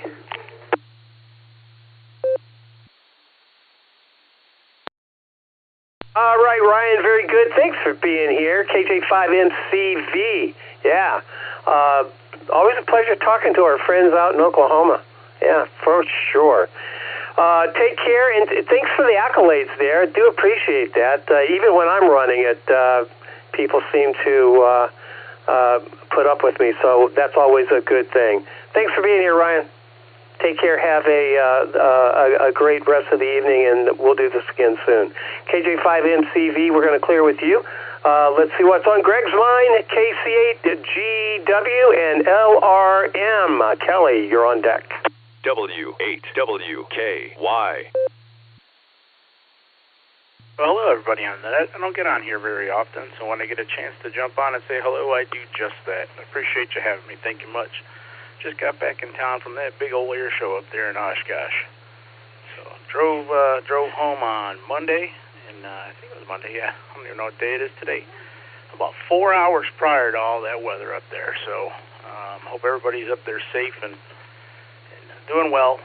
I know our ham radio guys up there jumped in to help as much as they possibly could. So, but other than that, everything else is going well here. It was great here in the net. I appreciate you letting me on, and I will chat with you guys later. Thank you very much. Back to the net, KC8GW.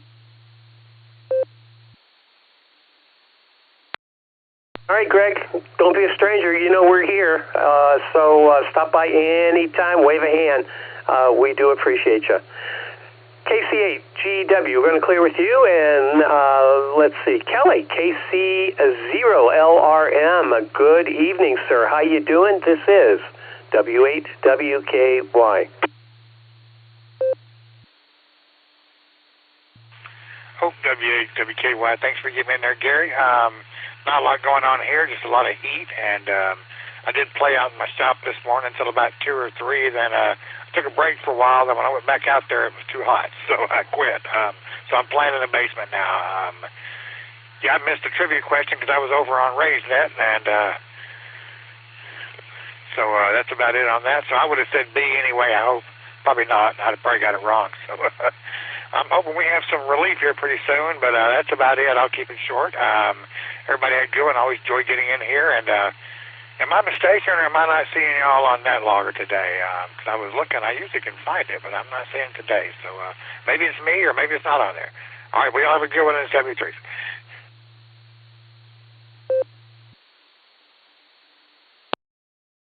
All right, Kelly. Yeah, you nailed it. It's me. It's definitely me. I just can't seem to be able to make that work, and so I don't. My nets aren't on NetLogger. I know that's much to the chagrin of most, but I'm just an old guy that has a pen and a pad of paper, and I just do the best I can. So, no, it's not you. It's not you. It's me. Like you said, it's me. Kelly, thanks for stopping by, man. Don't be a stranger. We always love having you guys stop by and say hello, wave a hand. It keeps everything fresh. It really does. KC0LMR. I'm sorry, LRM. See, I got to mangle them. I have to.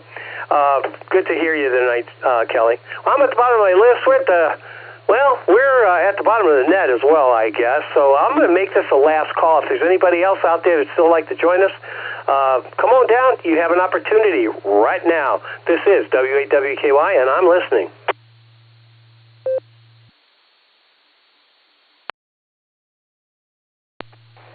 KM6SN, Rod.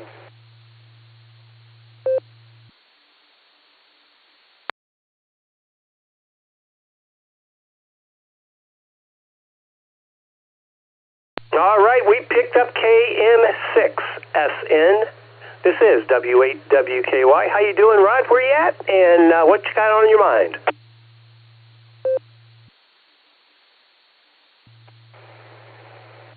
I'm in San Diego County, about 80 miles east of San Diego, and I've just been on here about a minute. I have no idea what this net is all about. I've checked into 3 or 4 nets on W8WKY, but I have no idea what this net is all about, so can you give me a clue?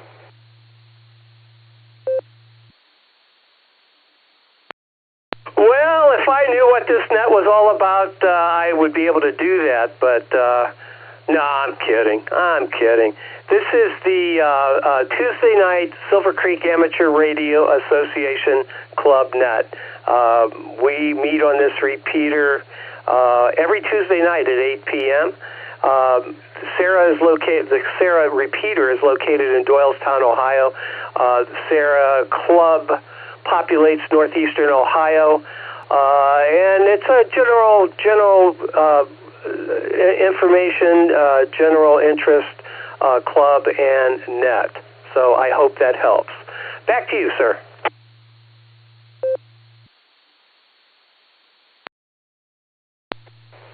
Okay, well, thank you very much for the information. I grew up in Uniontown, Ohio. My grandfather lived in Doylestown, and I've been to Orville many times. Oh, I was first licensed in 1958 as KN8OPM, and Bob Warner, WB6OVQ, and I grew up together. So that gives you a clue where I'm coming from. Back to net control, KM6SN.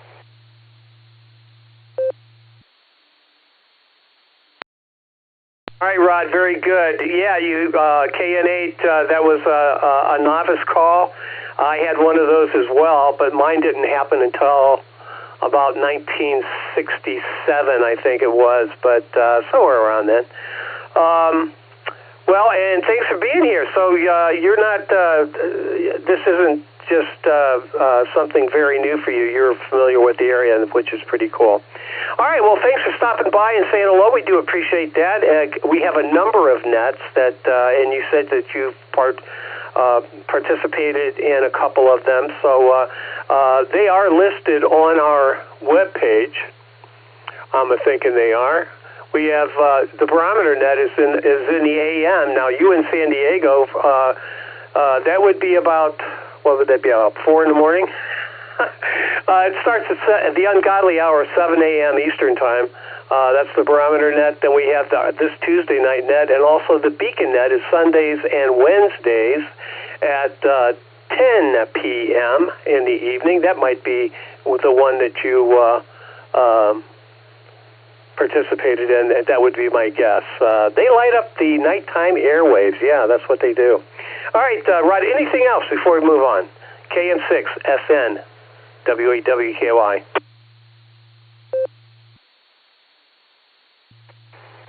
Yes, please. What is the website address? Over. Please copy W8WKY.org. Whiskey 8 Whiskey Kilo Yankee.org. QSL?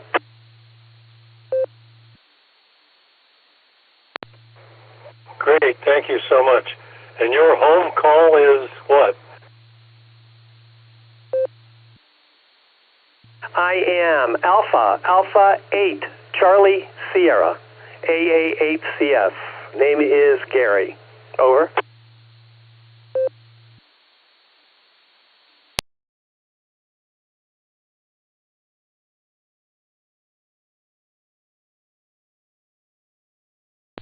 Okay, I was writing feverishly there. Thank you, Gary. And thank you to everybody in there. Gary, I'm turning it back to you, and I'll be listening out. KM6SN.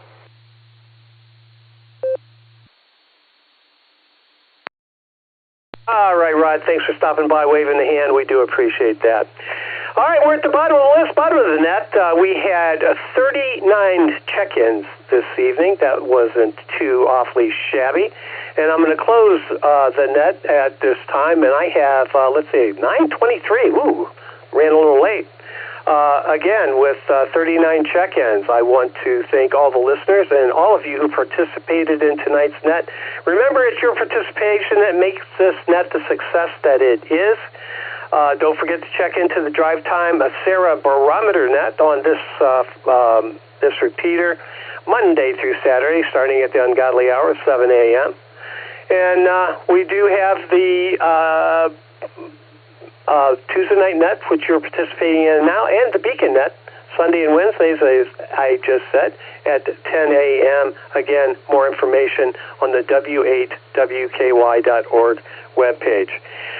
All right, till next Tuesday when, let's see, Dustin's going to step in for me next Tuesday since I stepped in for him tonight. KD8EPC, stop by, say hello to Dustin as he turns the dials. So till next Tuesday, 73, good evening, everybody. We return this repeater back to normal and standard amateur radio use. My call, AA8CS, the club call, W8WKY. We are all clear. 73, everybody, have a tantalizing evening, and we'll talk to you again real soon. W8WKY and AA8CS is clear.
Okay, quick tutorial on magnitudes. The magnitude scale is an inverse logarithmic scale, meaning as the magnitudes go up, the apparent brightness of an object decreases by a factor of about 2.5.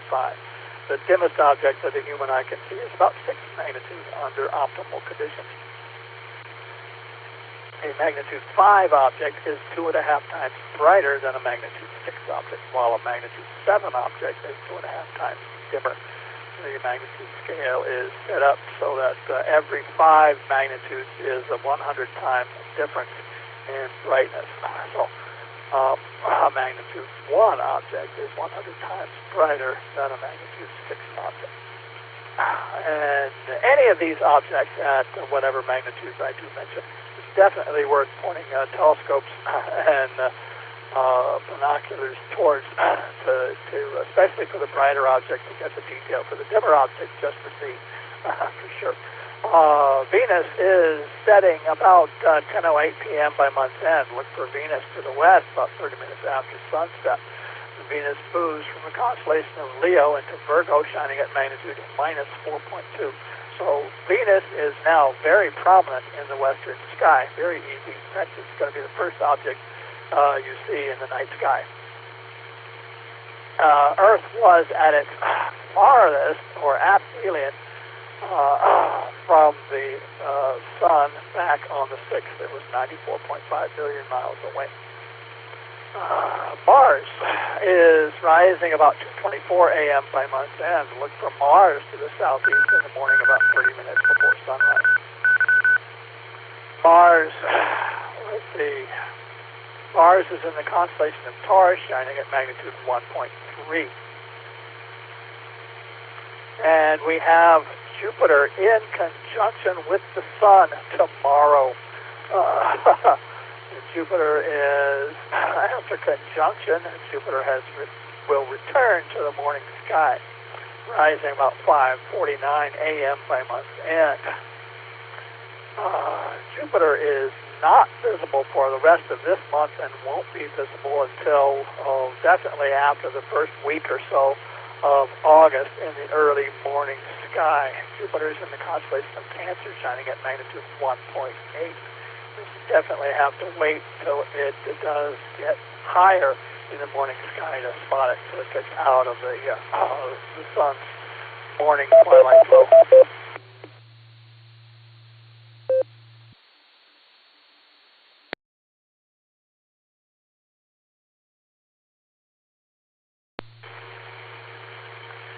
This is KI0IR net control for the Colorado Astronomy Net continuing.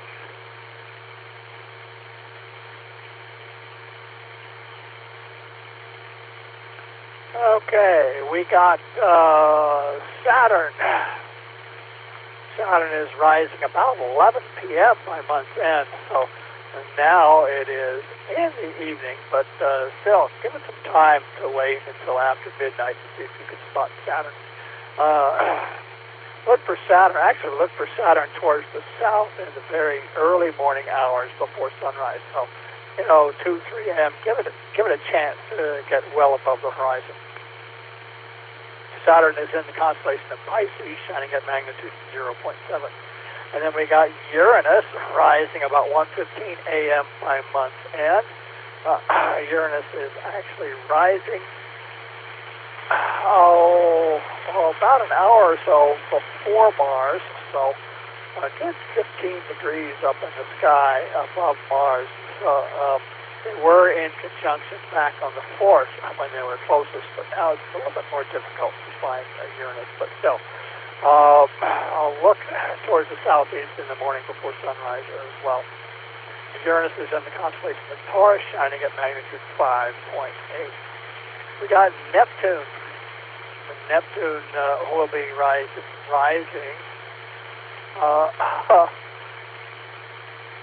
about 10:30 p.m.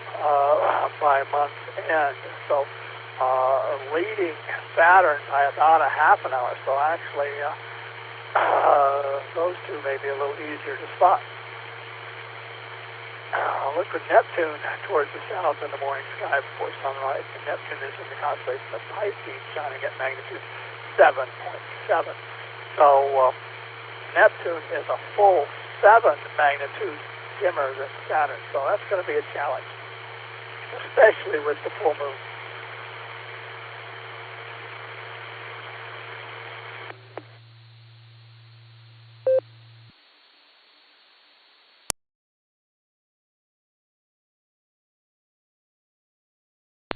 For our dwarf planets, we got Ceres rising about 2:41 a.m. by month end. Ceres can be spotted low to the southeast in the morning sky before sunrise. Ceres is in the constellation of Taurus, shining at magnitude 9.0.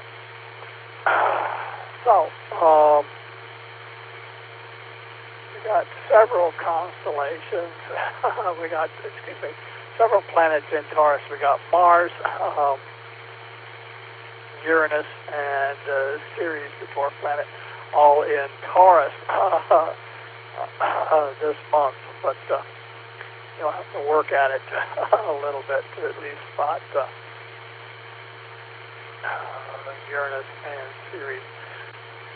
We got Pluto was at opposition yesterday, rising as the sun sets.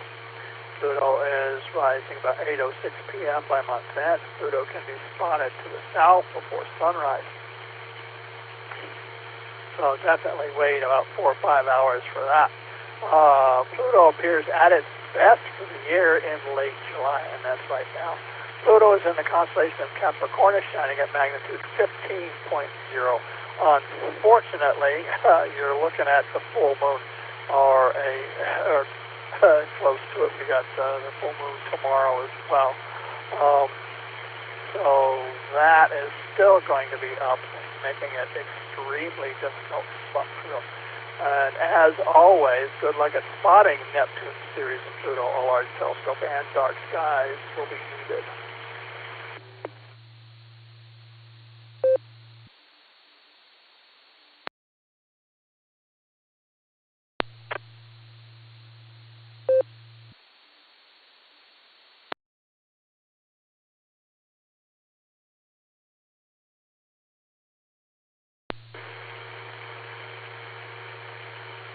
Meteor showers. We got 2 meteor showers ongoing, and one gonna be just starting pretty soon.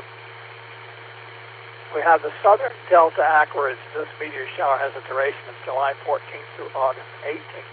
Maximum hourly rate of 15 to 20 occur on July 28th and 29th. So get out there in the early morning hours and see if you can see some of those brighter meteors tonight, tomorrow morning, tomorrow night. However, you will have the moon to contend with, so all you're going to see are the bright ones. We do have the northern Delta Aquarids extends from July 16th through September 10th. Maximum occurs on August 13th. The hourly rate reaches the high of 10. And right during that time, we do have the annual Perseids meteor shower, one of the best meteor showers of the year, which peaks on the morning of August 12th. Luckily, the moon will not interfere. It'll be a new moon, so you won't have any worries about seeing those.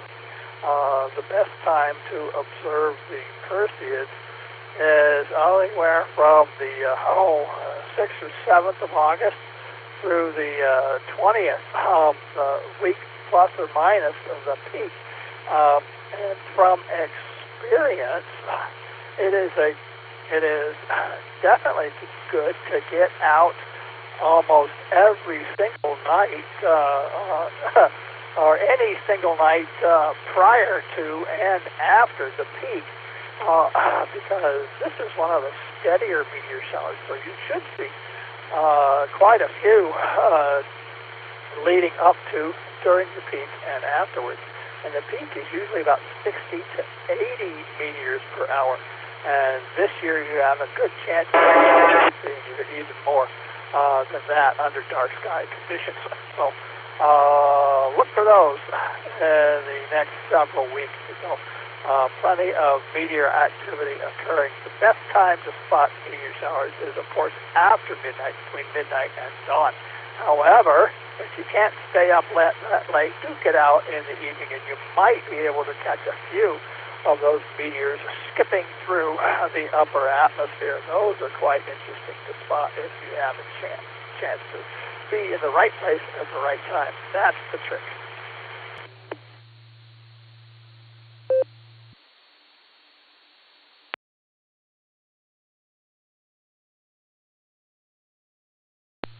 We do have a comet 10P Temple, or Temple 2 is shining around 7th magnitude right now and passing through the constellations of Aquarius and Capricornus.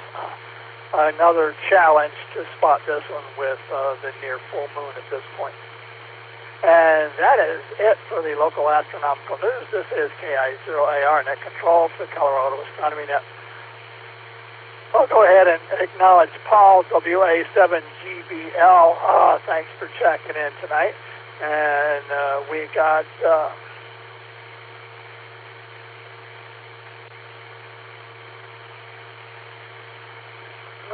just a second. We got Steven, KM6BAY, checking in via YouTube, so thanks for that. So, anyone else wishing to check in to tonight's Colorado Astronomy Net, please call with your call sign phonetically twice. W8WKY.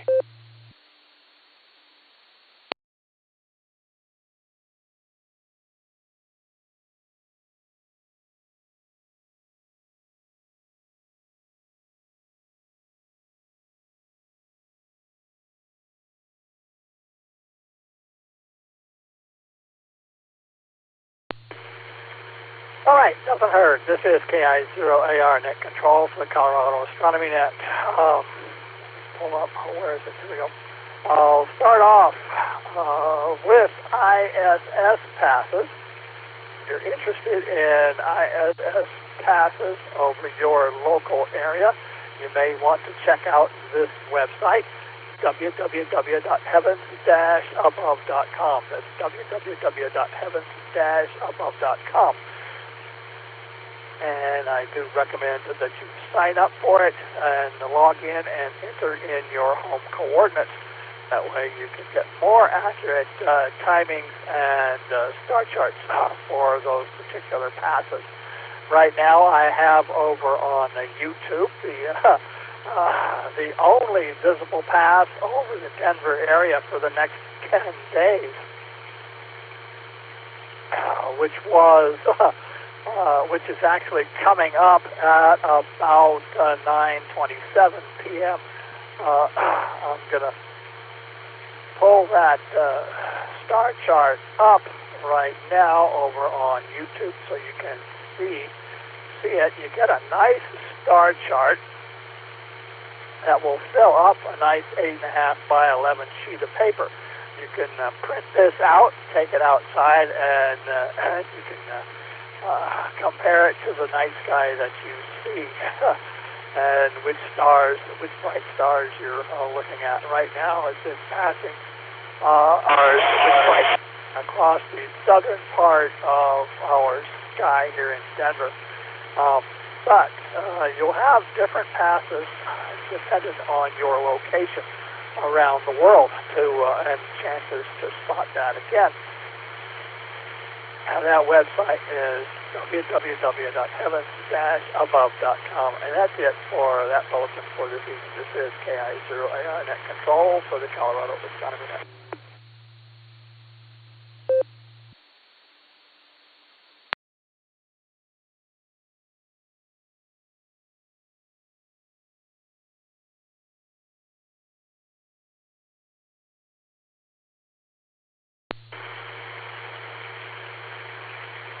Okay, I've got a bulletin for you this evening from JPL, dated July 22nd.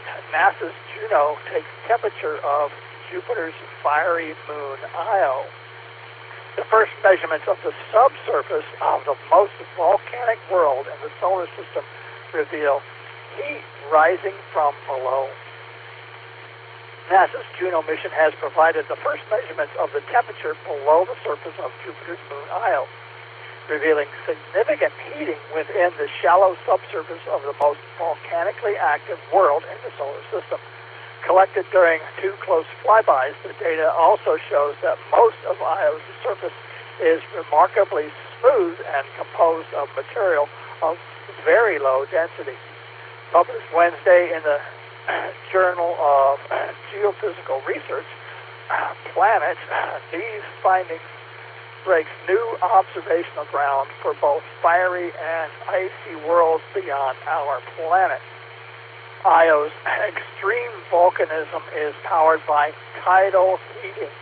The moon is constantly stretched and squeezed by Jupiter's immense gravity, and as it travels its slightly elliptical orbit, generating internal heat output many times greater than Earth.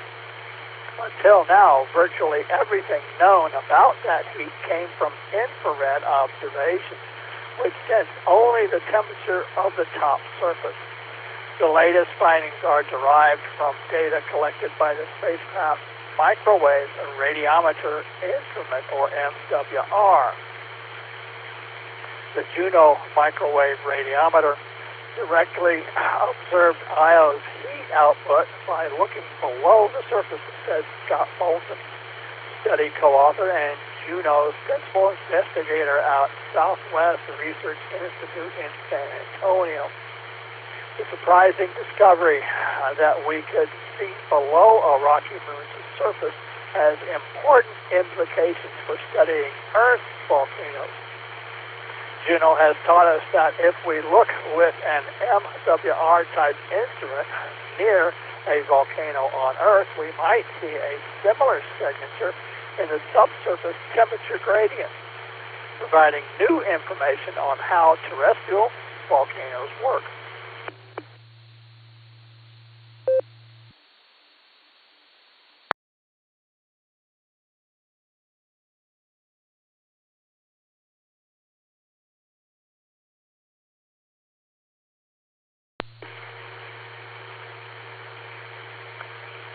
Fire and ice. Juno's microwave radiometer was designed by Bolton to peer beneath Jupiter's cloud tops to investigate the dynamics and composition of the gas giant deep atmosphere.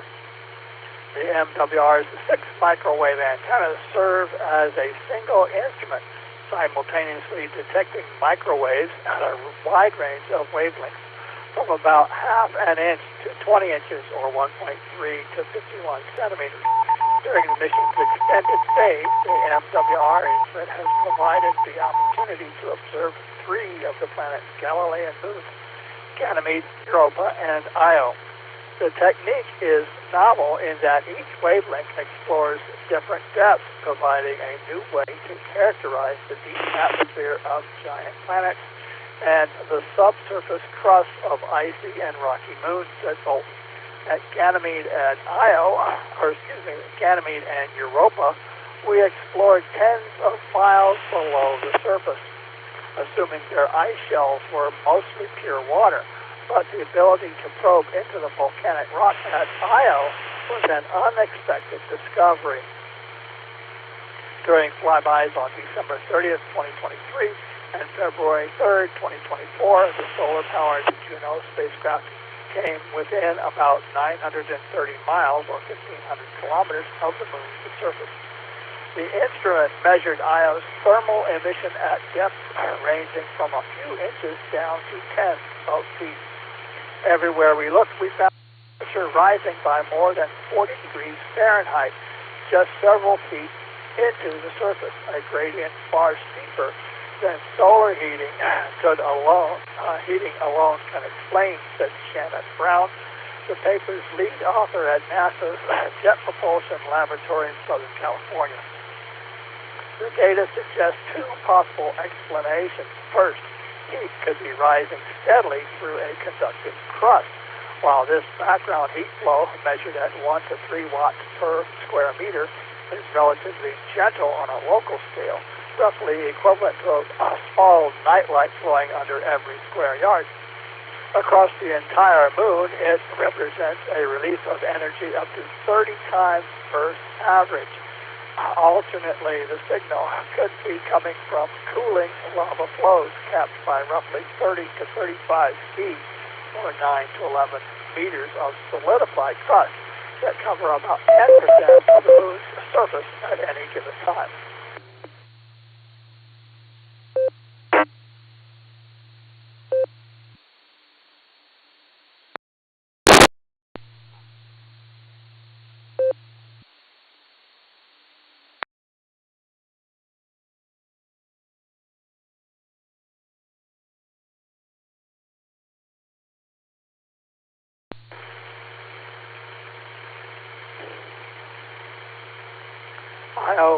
IO provides a unique window into learning of how tidal heating works throughout the cosmos, a fundamental process that provides energy and heat to worlds that are far from their parent star. Said Bolton, this process can not only create the most volcanic body in the solar system, in the case of Io, but also fuels the subsurface oceans on the moons of giant planets such as Europa and Ganymede. Up until this point, we could only observe the heat escaping at the surface or through eruptions. Now we can characterize how the heat is moving from the interior toward the surface. The Great Plains of Io. Another big insight gained from two flybys is just how smooth Io is. Prior to the recent findings, the moon was known for its tall mountains, but the MWR indicates that apart from this visible topography, the surface features expansive, smooth patches that stretch for 60 miles or 100 kilometers or more. Because Juno flew by overlapping regions of Io at different angles, the team was able to map how the surface reflects microwaves. Much like an airline passenger might see the ocean flash with sunlight only at specific angles. Away from its mountains, the surface is more like the Great Plains of North America, and even though Io is a rocky body, the surface material has a very low density, more like pumice or a fluffy volcanic ash than solid rock, said Brown. More about Io. A division of Caltech in Pasadena, California, JPL, manages the Juno mission for the principal investigators, Scott Bolton of the Southwest Research Institute. Juno is part of NASA's New Frontiers program, which is managed at the agency's Marshall Space Flight Center in Huntsville, Alabama. For the NASA's Science Mission Directorate in Washington, Lockheed Martin Space in Denver built and operates the spacecraft. More information about Juno is at https://www.nasa.gov/Juno. And that's it for that bulletin for this evening. This is KI0AR Net Control for the Colorado Astronomy Net.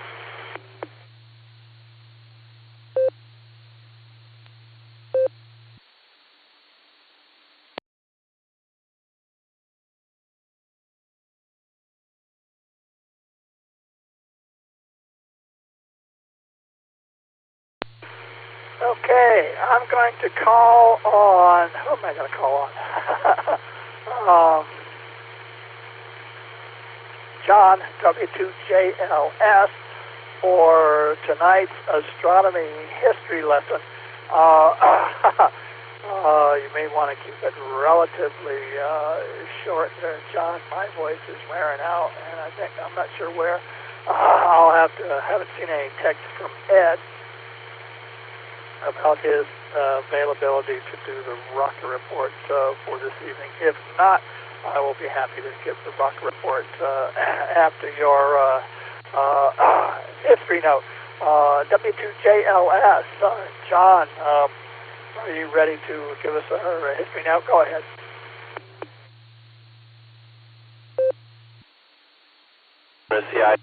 I got an email from Ed earlier, so I know he's out there, and I think he did check in. I had the feeling he was traveling, so hopefully we're long enough here that maybe he's able to pick up his rocket report on his own. Otherwise, it sounds like you've got it under control. So, Anyway, with that, I'm going to get into this week's history blurb, as you call them. The Man in the Moon Remembered. So with that, this is John W2JLS transmitting from Fair Lawn, Ohio. We're wish you Barnes, KI0AR, and Rocket Man Ed on the road there, W6RDZ, and everybody listening to the Colorado Astronomy Net, a very good evening on your ears. So for tonight's history of space and astronomy, we're going to take a trip to the far side of the moon, to a place while standing on Earth no one can ever really see. There on that hidden hemisphere is a battered crater, nothing really to gossip about. It's a battered crater, maybe 35 miles across. Today on lunar maps, it bears a curious, maybe seemingly trivial name, Crater Harriet. Now, if I were to tell you that there's a crater on the moon named Galileo or Copernicus, you wouldn't be surprised, but and you know why. You know who those gentlemen are. But if I say Crater Harriet, you're wondering, who was Harriet? Why does the moon remember him when history largely hasn't? To find that answer, we're going to travel back more than 4 centuries to the evening of July 26, 1609. So roughly this week in history, something like 417 or so years ago.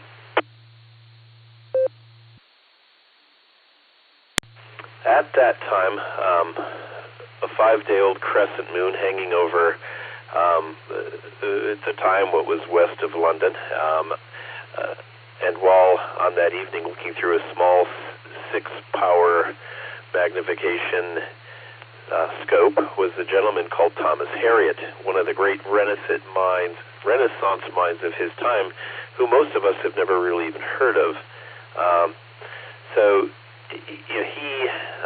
This gentleman Harriot was an English mathematician, astronomer, and scientist. He worked as a researcher and tutored under the financial support of wealthy nobles like Sir Walter Raleigh and Henry Percy, the Earl of Northumberland. Harriot was an explorer in many senses of the word. For example, he was a key member of an exploration that went to the United States, or was what was later to become the United States. He was a member of the Roanoke expedition sponsored by Sir Walter Raleigh, and he learned the language of the Algonquin Indians, for example. This guy was a polymath. He was into it all. So that evening, where he's looking up through this new scope, which was based on a Dutch invention that was released just sometime very shortly before. He decided he needed one of these new, it's called a Dutch trunky, or trunk.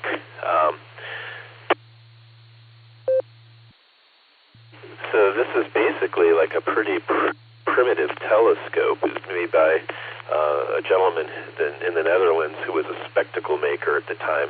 By combining lenses in a tube, he was able to come up with this primitive scope magnifying something like 6x. So this gentleman, Harriot, this week, years and years ago, was the first person to look up and actually draw the moon. His first drawing.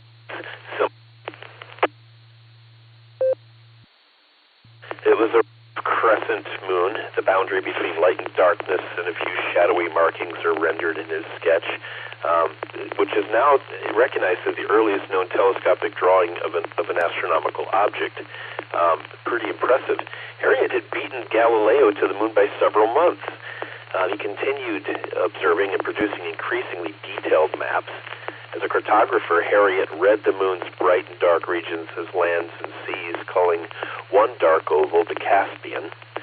The name didn't survive, but the idea did. We still call those dark basalt plains Maria, Latin for seas. I did some research. I could see that goes back as far as the ancient 15th century earlier. For example, Plutarch had compared the lunar markings that you could see without assistance. He compared those lunar hollows to to the seas. So this notion of Maria and seas had been around for a while, but clearly Harriet had in his drawings actually named one of them after the Caspian Sea. So the kind of the neat story here, here this guy is super brilliant. He recorded all of these things, his observations, first drawings of the moon. He was ahead of many scientists in other realms too. Snell's law, the sign of refraction law that some of you are familiar with. Harriet beat Snell to the punch on that. He also beat Leibniz to binary arithmetic, and he had a notoriously large collection of sunspot observations, which is useful in modern times. Again and again, this guy was reaching intellectual territory that would later be credited in our history, our version of history, to others, because Harriet never published anything. He just wrote it down. Galileo, on the other hand, he observed all these things. A few months after, the moon renderings of Harriet, Galileo had published his own. He put together his famous book, the Sidereus Nuncius, the Starry Messenger, inviting all of Europe through, his drawings and peer through what he saw on the telescope himself, sharing the experience he had with the rest of the world. So while Harriet may have seen this stuff, he didn't say anything. Galileo saw it and made the world understand. So kind of neat. So much of Harriet's work lay buried there in his manuscripts until the 1780s and was still largely ignored. His lunar maps, for example, didn't surface until 1965. And then kind of interesting, there's a lesson maybe in this, that discovery can happen in solitude, but a revolution begins with when you share it, right? So 5 years after his lunar map appeared in print, the International Astronomical Union placed his name on a crater located appropriately enough, on the moon's far side. Harriet had been the first to place the telescopic moon on paper.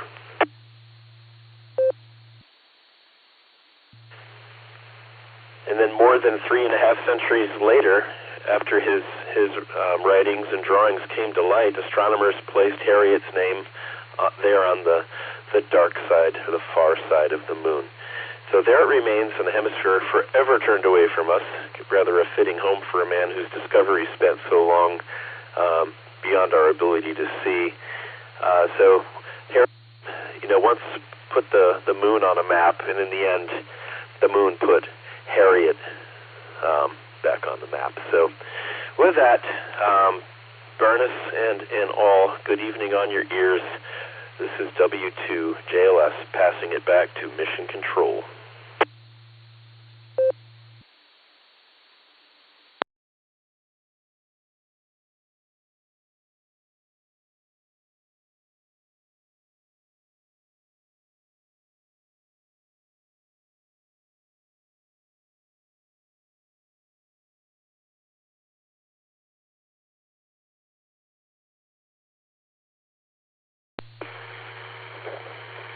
Okay, thanks for that, John. I do appreciate the history lesson there. It's a nice little addition to the Colorado Astronomy Net. Hopefully everybody else appreciates that as well. Let me acknowledge over on YouTube, H-Town Padre. Thanks for that. Says your father's a ham. We take everybody, at least over on YouTube, but definitely encourage you to maybe get your license one day. Who knows? But you've got some questions.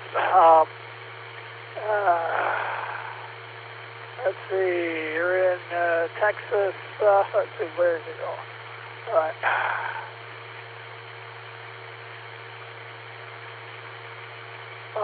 Okay, amateur astronomer. You said, do you have a call sign? That'd be even better. You can see the stars. I'm going to bring my kind of basic telescope to show things to my friends. Okay. You betcha. Right now, Venus is up, very prominent in the eastern sky.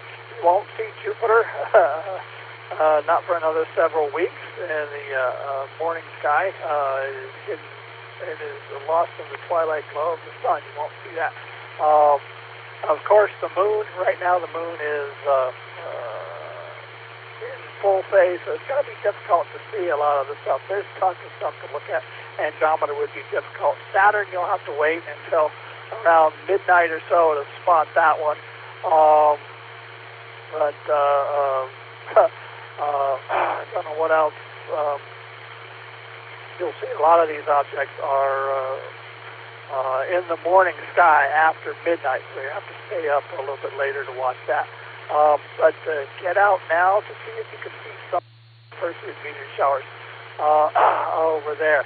And let's see, H-Town Padre, if I can get a first name with that, I'd appreciate it. And welcome to the Colorado Astronomy Net for sure.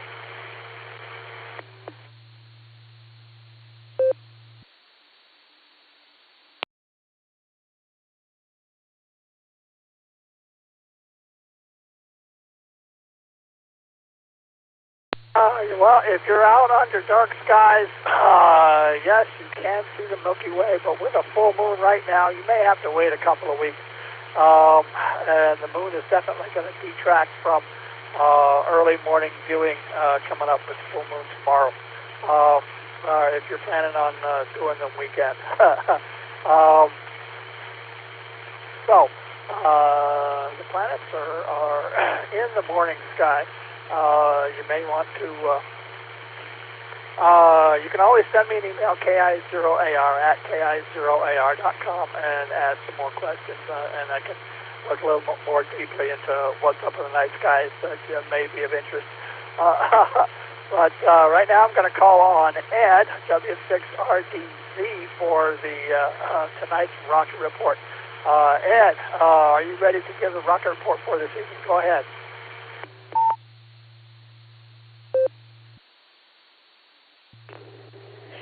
Good evening, Berners, and good evening to Matt. This is Rocket Man Ed, W6RDZ, ready to rocket and roll with the rocket report for Tuesday the 28th. We're going to look back to the 21st and forward to August 4th. We had 4 launches last week. I'm going to go back to Berners and have him give me a level check.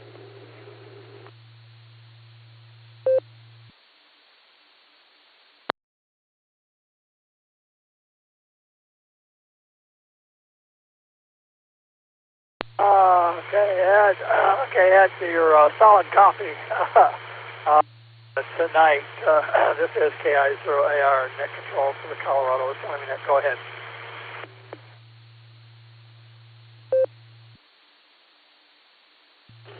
All right, thank you, Berners. Yes, where were we? We only had 4 rocket launches last week, but one of them was a big one. But we'll start with Thursday, July 23rd. China Aerospace and Science Corporation, or CASIX, launched the Tianlin 2-06 mission on a Long March 3B/E from LC2 at the Xichang Satellite Launch Center at 0600 Mountain Daylight Time. The payload was a geostationary communication relay satellite. The launch vehicle was struck by lightning around T+35 seconds with no adverse effects. It was the 175th orbital launch of 2026.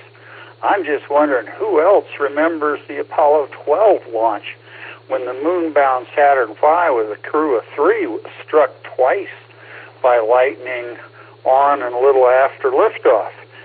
Mission EECOM controller John Aaron made the mission-saving call. Try SCE to AUX. We've got some links there to the lightning strike and some commentary from Scott Manley on the links. All right. Second launch was the big one.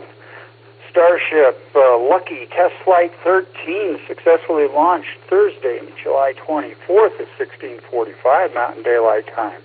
It was an incredibly successful mission, nearly flawless, and paves the way for orbital launch and a ship catch back at Starbase for Test Flight 14 late this month, or next month, August.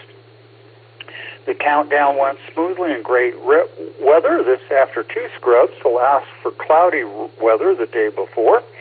At T0, all 33 Raptor engines on Booster 20 ignited, and the ship jumped off the pad under full power. This ascent was performed at a higher thrust and achieved a higher max Q in a shorter time and at a lower altitude than ever before.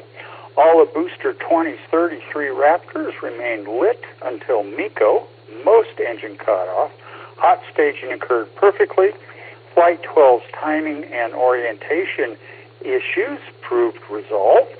All 6 of Ship 20's Raptors fired up, and the ship continued boosting on its normal flight path through SECO. All right, I'm going to reset the repeaters there. W8WKY.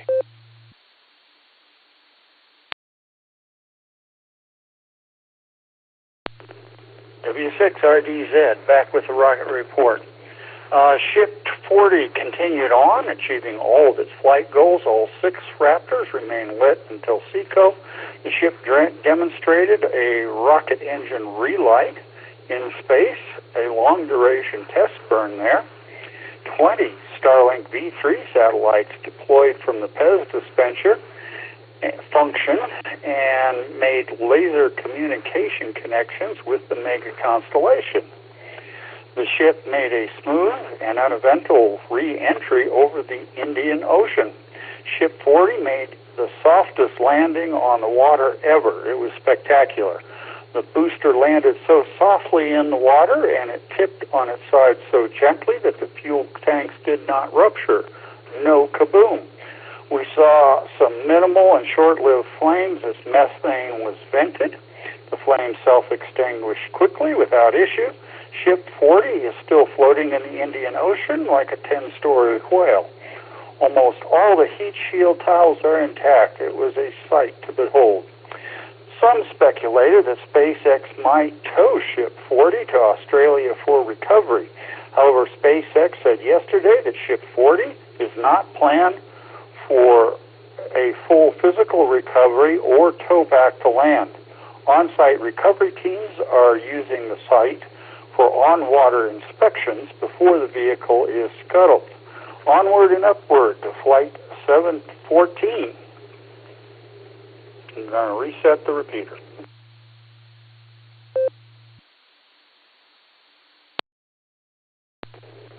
W6RDZ, back with the rocket report.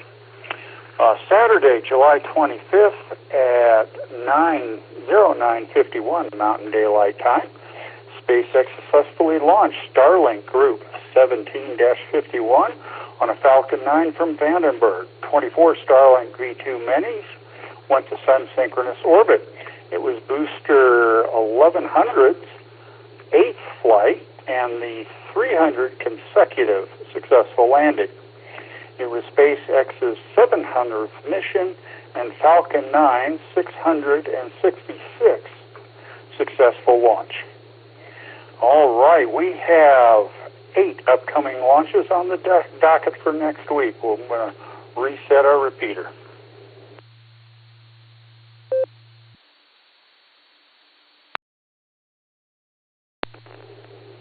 W6RDZ, back with the rocket report for the Colorado Astronomy Net. First launch tomorrow, Wednesday, July 29th at 05:50 Mountain Daylight Time. China Aerospace and Science Corporation, CASIC, plans to launch the launch of an undisclosed payload on a Long March 7 rocket departing Wenchang. 2, also tomorrow, CASIC intends to launch an undisclosed payload on a Long March 6A rocket from the Taiyuan Satellite Launch Center. 3, third launch of the week, Thursday, July 30th, SpaceX is scheduled to launch the NROL 95 mission on a Falcon 9 departing Slick 40, Cape Canaveral. Fourth launch, Thursday, July 30th at 2000 hours. SpaceX intends to launch Starlink Group 17-52 from Vandenberg. Monday, August 3rd, SpaceX looks to launch Starlink 15-53 from Slick 4E Vandenberg, Space Force Base.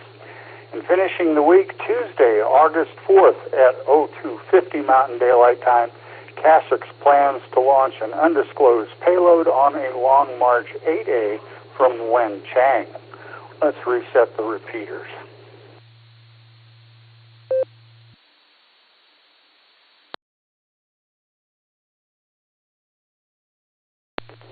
W6RDZ back with tonight's rocket report. Going on to some space news, 2 items of interest. One, NASA astronaut Chris Williams landed with Expedition 74 Roscosmos astronaut Sergei Kudservichlov and Sergei Mikhail in Kazakhstan on Sunday. The crew spent 8 months in orbit aboard the ISS. Williams, on his first space flight, completed 2 spacewalks to prep for space station power upgrades and replace a faulty joint in the Canadarm2 robotic arm. And lastly, of particular interest to Mike, KL7FR in Willow, Alaska, Rocket Lab announced it will establish a new launch site in Alaska. In a $266 million deal with Space Force, the new Kodiak facility will support up to 18 suborbital missions for military weapons testing. That's it for tonight's Colorado Astronomy Net. The rocket report. This is W6RDZ, Rocketman Ed, wishing you a good night and nominal flight. Now, back to Starman Burness, KI0AR, Capcom Mission Control for the Colorado Astronomy Net.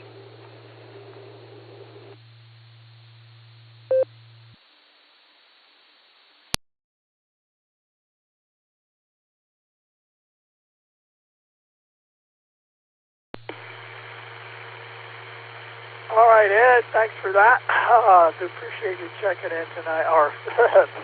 Well, I'm all tongue-tied. I do appreciate you giving a rocket report for tonight, for sure. Let's see. Yeah, I acknowledge Stephen. Robert, A5AH, thanks for checking in tonight. H-Town Padre over on YouTube. Welcome. That's a new on the net as well. So welcome. And Rick, VA3RKL, thanks for checking in tonight. Let's see. Let's appreciate that. And okay, we got you, Joe. Thanks for that. Welcome to the net. I do appreciate that. I always like to acknowledge.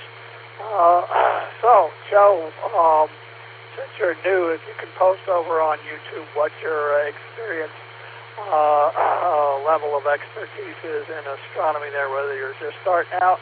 I do see you want to take your scope out and see what's in the night skies and show it to your friends. That's very cool. Always like sharing the night sky. There is still a lot of stuff, but we'll have to contend with a full moon coming up tomorrow. So if you've got plans for the weekend, you're going to have get out early. I mentioned a few things over there on the YouTube that you can easily spot. At least catch it before moonrise. Will be a little bit better, but once the moon gets high enough, you're going to be washed out for a lot of stuff. The Ring Nebula, easy to spot under dark skies. Double cluster in Cassiopeia, easy to spot. Take a look at Venus. You'll see Venus is not a solid, or it is not a disk. It is actually a half a planet if you take a look at it. So check that out. Tons of stuff. Yeah, the Milky Way a little tougher with the full moon. You'll see the brighter stars. Look for Cygnus the Swan. Looks like a cross up there. That's the swan flying through the Milky Way. Cassiopeia very close behind as well. Looks like a W. And towards the lower part is where the double cluster is. The double cluster is two open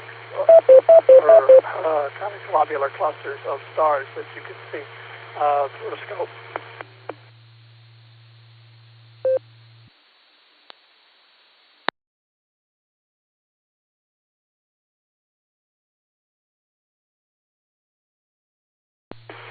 All right, Joe. Is your dad listening to tonight's net as well? I'll get him on the list too. KI5WWU. We'll add that. Let me know if he's listening too, and we'll get him on the list and welcome him aboard. W8WKY. Kilo India 5, Whiskey Uniform, Lynn in Houston, checking in. Thanks for chatting with Joe.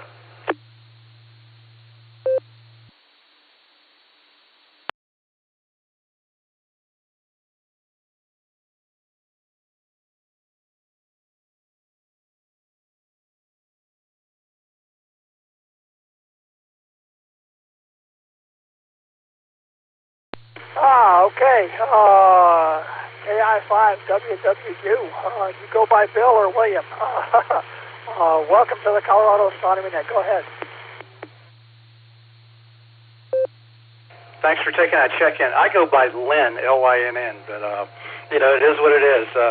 Always enjoy your net. I've listened for a bunch, and Joe was over, and he took some astronomy in college, and I said, let's take a second and look at this. And so we've been watching since about 8:30. So back to you, KI5WWU. All right, Lynn, no problem. Welcome to the net. My name is Ernest. That's Bravo Uniform Romeo November Echo Sierra Sierra, and the call sign Kilowatt India 0 Alpha Romeo. So thanks for listening. And what's your background in astronomy? Go ahead, please.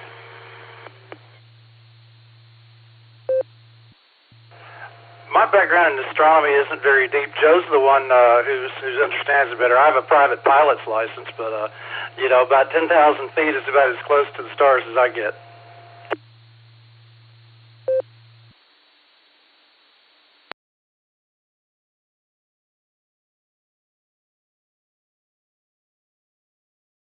All right, Lynn, no worries. I bet you've seen some sights up there at 10,000 feet flying around at night anyway.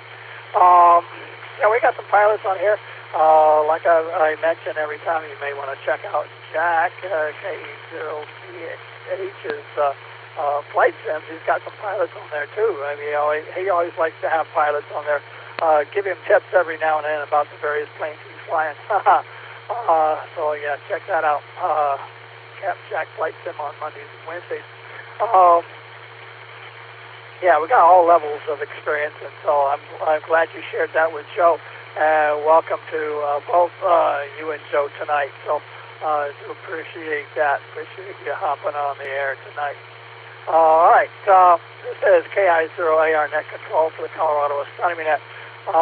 Anyone else wishing to check into tonight's Colorado Astronomy Net before I go down the list, please call with your call sign phonetically twice.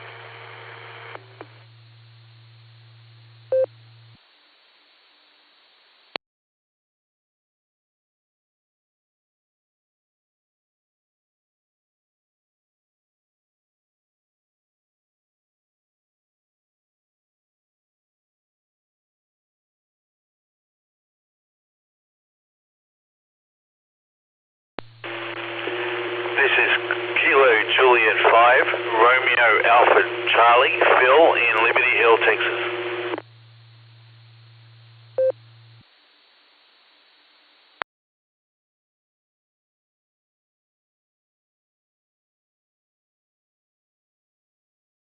Apologies, my my screen went blank for just a second. I was typing it in, and almost disappeared. If you could give me your call sign again, I'll get you on the list. Go ahead.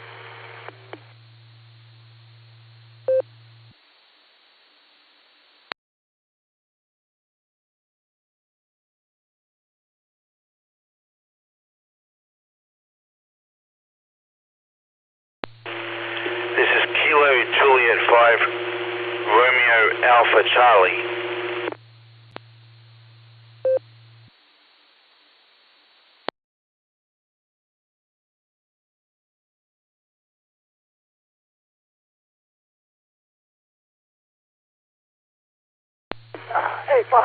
Hey, sis. Pardon the noises there.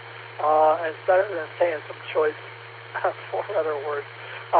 Good evening to you, Phil. KJ5RAC, thanks for checking in tonight. Appreciate it. Oh, okay. Now's the time for everyone else to contribute to the net. Questions, comments, observation reports, anything you'd like to pass along to the net, now's the time to do it. All right. Who else have we got? We got George 4175.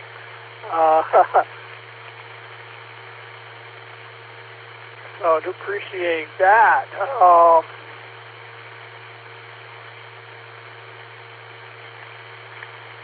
right, let's see. George 4175. If you could post, I'm assuming it's the first name is George. We'll put you down there. If you could put down a location and your interest. Well, I see you're interested in both ham radio and astronomy. We talk about more astronomy, but we can talk ham radio a little bit later as well. No worries there. Appreciate you checking in via YouTube. I'll get that down on the list in a sec there. So welcome to the net. If you can post your interest and background in astronomy, I'll pass that along to the rest of the crew as well. Like I said, now's the time for everyone else to contribute to the net. Questions, comments, observation reports, and that goes for you guys over on YouTube. You post them in the chat, I'll pass them along. Since we do have a fair amount of check-ins from YouTube tonight too, so great to see that. And definitely hit that like button and subscribe. Appreciate that. First on the list tonight is Roy, KI7PKL. Good evening to you, Roy. What have you got for the net tonight? Go ahead.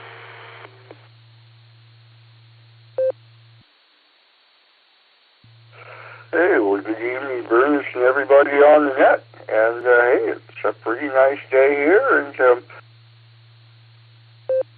skies tonight, but of course the moon is pretty close to full, so won't be shutting up the telescope. But hey, I'm processing my images from the last night that I was out several nights ago, and combining all the nights together, and all of that stuff. So hopefully I'll be putting up an image or two here in the next few days. So about time. Anyway, hope everybody's having a good night, and we will talk to you down the road. KI7 PKL.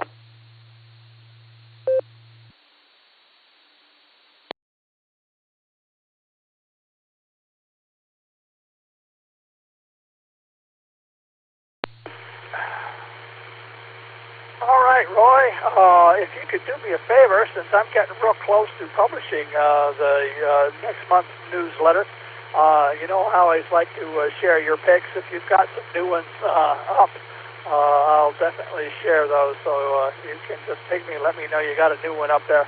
No rush, no rush, but definitely, I like to do that for you. Roy, appreciate your comments. Appreciate you checking in tonight, and definitely appreciate seeing your new picks. If anybody wants to see some of Roy's astrophotography work, you can check out his QRZ webpage under his call, KI7PKL. check that web page out. You'll see a whole bunch of stuff that he's doing. Also, his neat setup as well that he does uses for astrophotography. Quite the setup there, Roy. I appreciate you sharing that with us, too. Next on the list is Kevin in Tennessee, KY4NB. Good evening to you, Kevin. What have you got for the next night? Go ahead.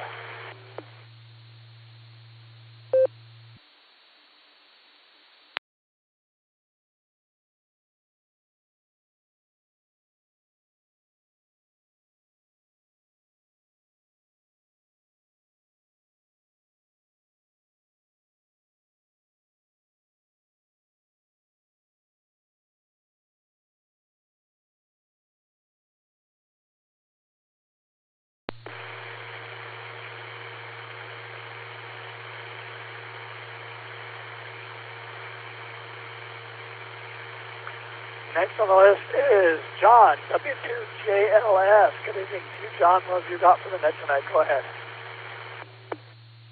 W8WK.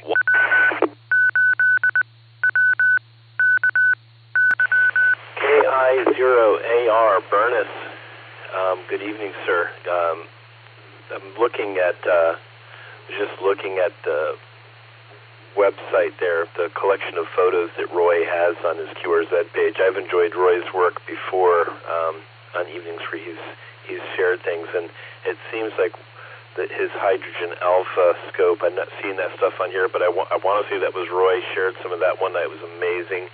But I'm looking at his shots in here, and anyone that hasn't checked out Roy's QRZ page, you should do that if you're near a computer. Amazing work, actually, and hard to call what he's doing amateur. Particularly looking at M51, the Whirlpool galaxy, spectacular, and I love behind it. I've talked about this the galaxy immediately behind M51 has never really been given a proper name. I remember on one of the shows here trying to stir up, hey, let's give this thing a name, a real name. I was thinking Jira, something that spins. I would say last week we were in the first quarter moon, and we were still in Northeast Ohio. We were suffering with a lot of smoke from the Canadian wildfires. Were still kind of vexing us. Since then, I've been enjoying clearer skies since last week, and occasionally rainy nights. Like last night, I was woken up at like 3 in the morning with a nice thunderstorm here in Fairlawn, Ohio. But you know, over the course of the week, I did enjoy some clear skies and had a nice couple of looks at the moon. And as we're moving through Gibbous, and I think approaching full moon tomorrow. So, yeah, nice to do without the smoke. So, I didn't hear you guys mention it out in Colorado today, so maybe it's clearing up out there as well. W2JLS sending it back to Mission Control, Mr. Burness.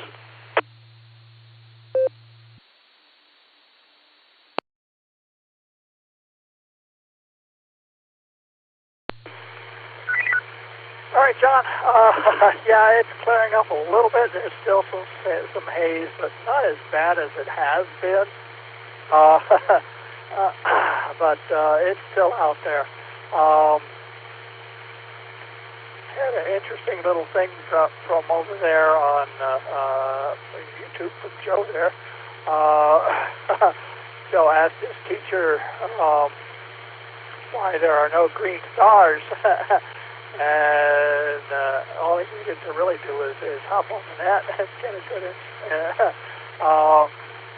there are no true green stars in the night sky because of how stars emit light and how human eyes see color.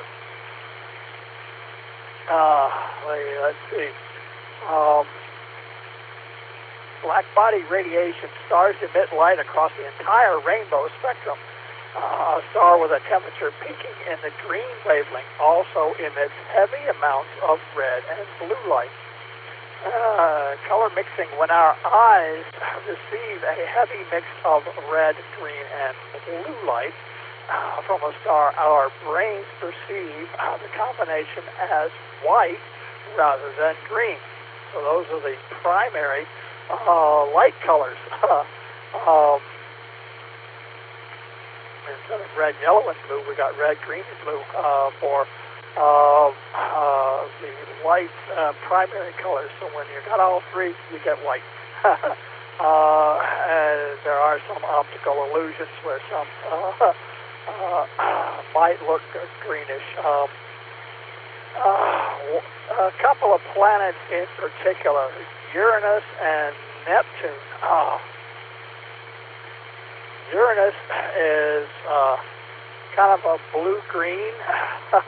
If you look at it through a telescope, more greenish with some blue in it, while Neptune is more bluish with some greenish in it, green tints in it.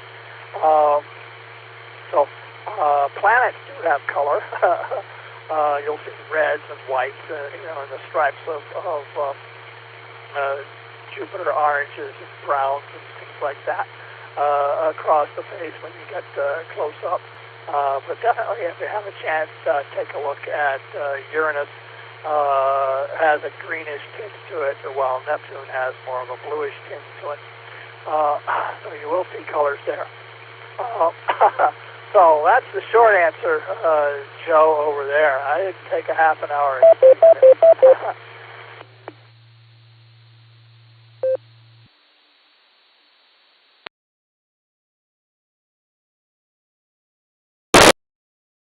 Oh, anybody else from YouTube post over there? So post over there in YouTube, I'll pass that along. Yeah, so we got Mike in Oklahoma, K05AOK, and we got Caleb in Lafayette, KF0UPB, both over there on YouTube. If you got any questions, post them over there. But appreciate you checking in. Next on the list is Boy down in Texas, N5CIQ. Good evening, Boy. What have you got for the net tonight? Go ahead.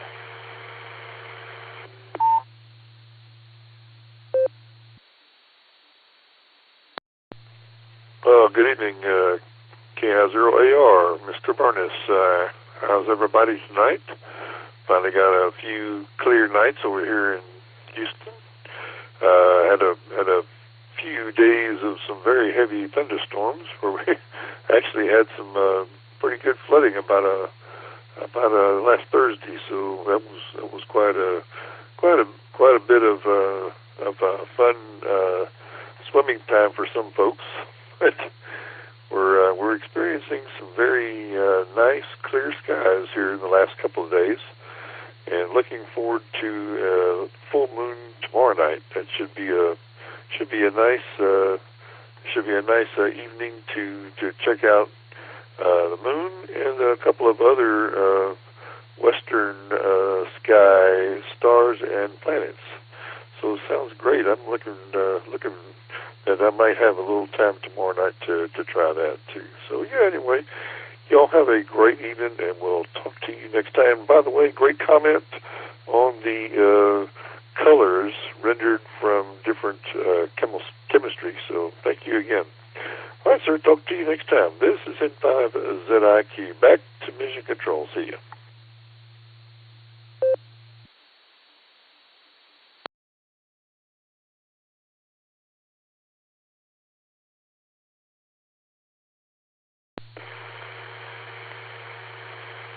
All right, boy, I appreciate that. Yeah, and another star is Albireo, a double star in the constellation of Cygnus the Swan. What we like to call here in Colorado the Bronco stars that shine as blue and orange. So take a look at that one. That's Albireo in the head of the Cygnus the Swan. Like I said, the Bronco stars. There we go. Almost Bronco season here in Colorado. So take a look at that for sure. This is KI0AR Net Control for the Colorado Astronomy Net. Next on the list is Ron up in Berthoud, KF0BLO. Good evening to Ron. What have you got for the net tonight? Go ahead.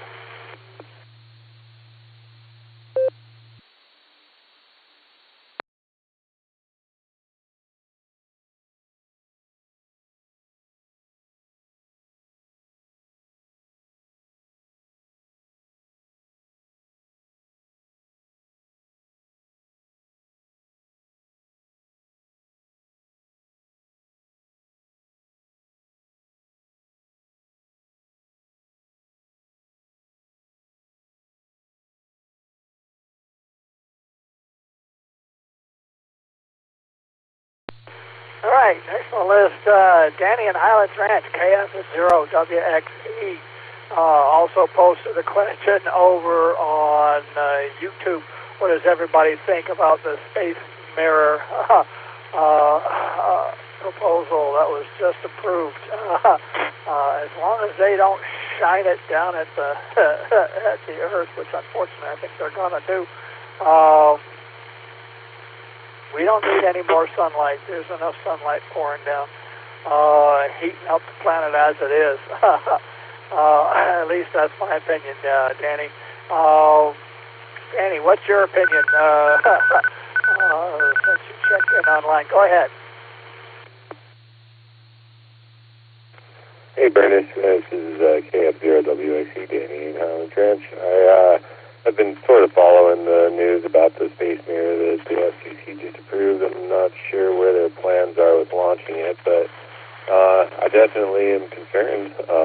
It doesn't seem like a great idea. They claim it would be good for disaster area illumination and warfare, and but also opponents have mentioned that the wildlife will suffer, and also astronomy will suffer. I think there's been a lawsuit brought against it by astronomy people. I'm not sure who, I can't remember exactly, but yeah, that's my opinion on the space mirror that they're sending up to reflect sunlight to Earth. Not a great plan, in my opinion.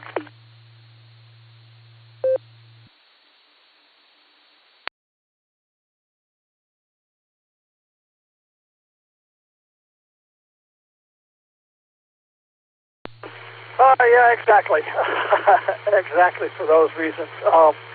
Now, if they could pinpoint on a multitude of solar arrays and generate a lot more solar power or solar energy with a focused beam as opposed to just gathering up, maybe so, but yeah, but having a magnifying glass burn a hole through the atmosphere, like, let's say, not cool, dude, not cool. I don't want to be that ant underneath that magnifying glass, that's for sure. All right, Daniel, appreciate the comment, appreciate there. Appreciate you sharing that with us. Appreciate you checking in tonight. Next on the list is David in Ohio, WE8M. Good evening to you, David. What have you got for the net tonight? Go ahead.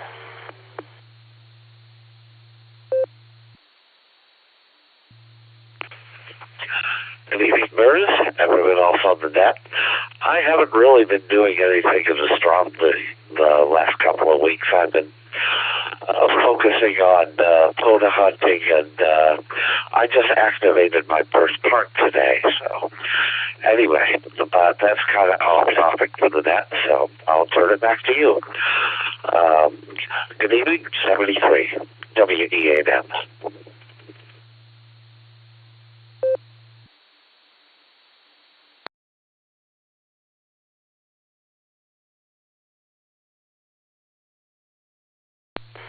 Oh, very cool, David. Very cool that you activated your first park on the air. I need to do that myself. I finally got a rig and working on a laptop. I got one laptop, and I got to plug it in to keep it going. I need a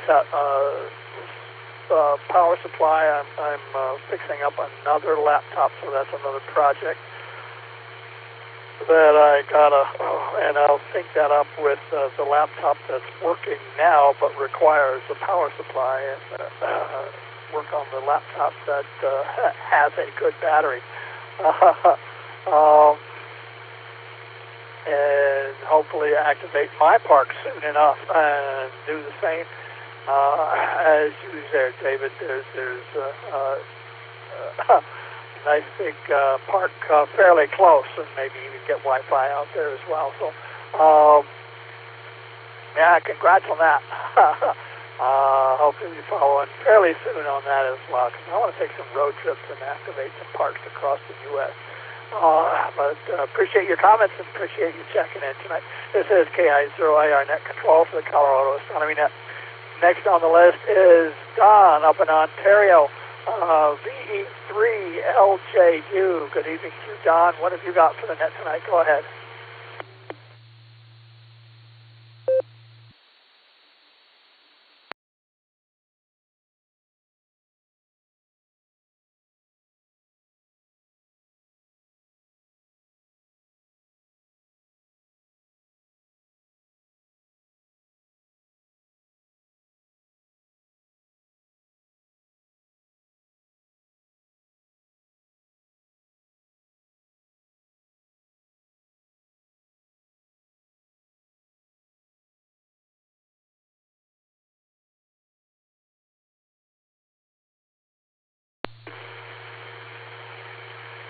Next on the list is Ed in Broomfield, W6RDZ. Good evening to you, Ed. What have you got for the net tonight? Go ahead.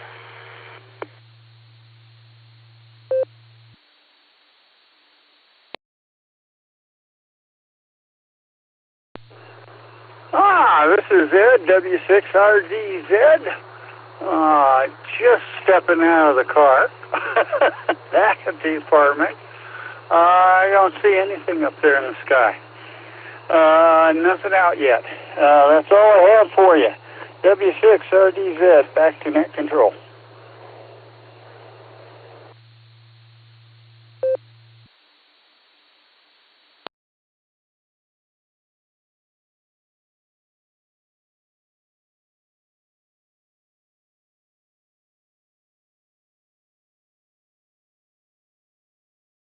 All right, Ed. No worries. Appreciate you doing the rocket report. Appreciate your comments. Appreciate you checking in tonight. And Ken, we got you on the list. NV7SS. Thanks for checking in tonight. Let's see. Where were we?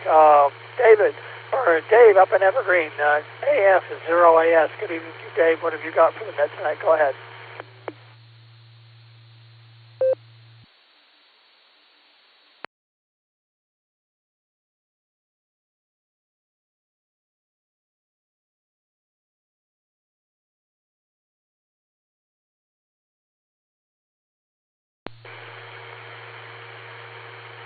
Okay, we had a shortwave listener out there over on NetLogger, checked in and out. Did not give a name. But that's all right.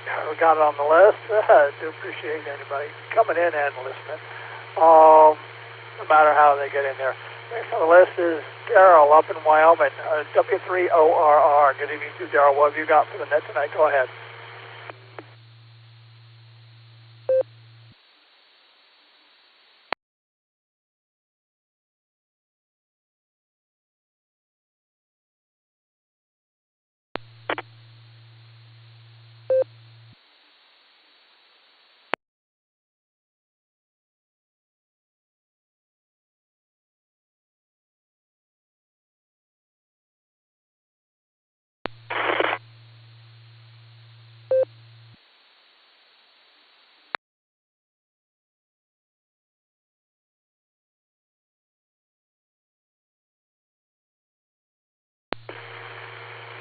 We're getting a lot of Kurt chunks in the computer, of the repeater tonight, so I don't know what's going on with that.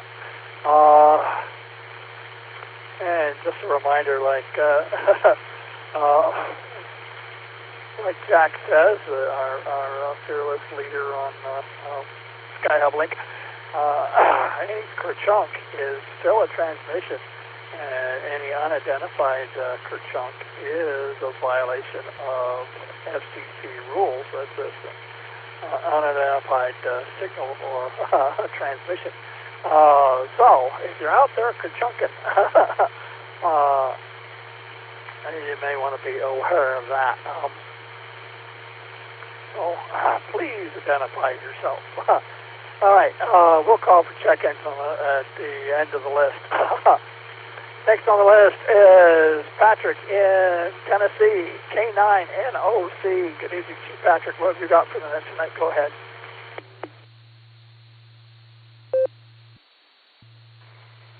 Hey, brother. I got no traffic tonight up in, say, Great show. Love tuning in all the time, and I'll see you next week.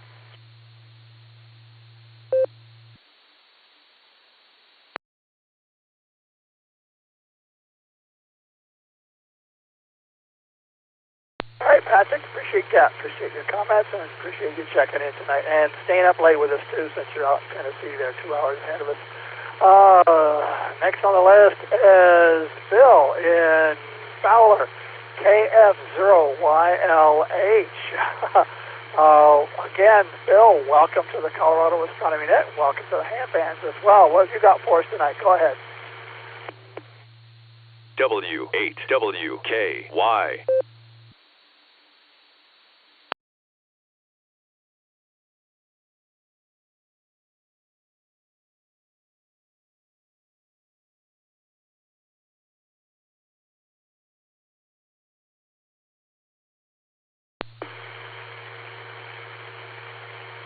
Next on the list is Chad in Highlands Ranch, KF0UUC. Good evening to Chad. What have you got for the net tonight? Go ahead. KF0UUC. Good evening. Thanks for the net. Nothing much here. I'm just looking at these pictures from Roy. Wow, these are really impressive. I had a question too. So Saturday before last, up in the hills, nice clear night, almost dark sky night, looking at the Milky Way, nice clear view of the Milky Way. So my question is, what galaxies can I see with the naked eye? Is there any other ones besides like Andromeda galaxies? Just curious when I'm looking up at the sky, am I looking at only the Milky Way or what else am I looking at? Thanks for the net. Back to you.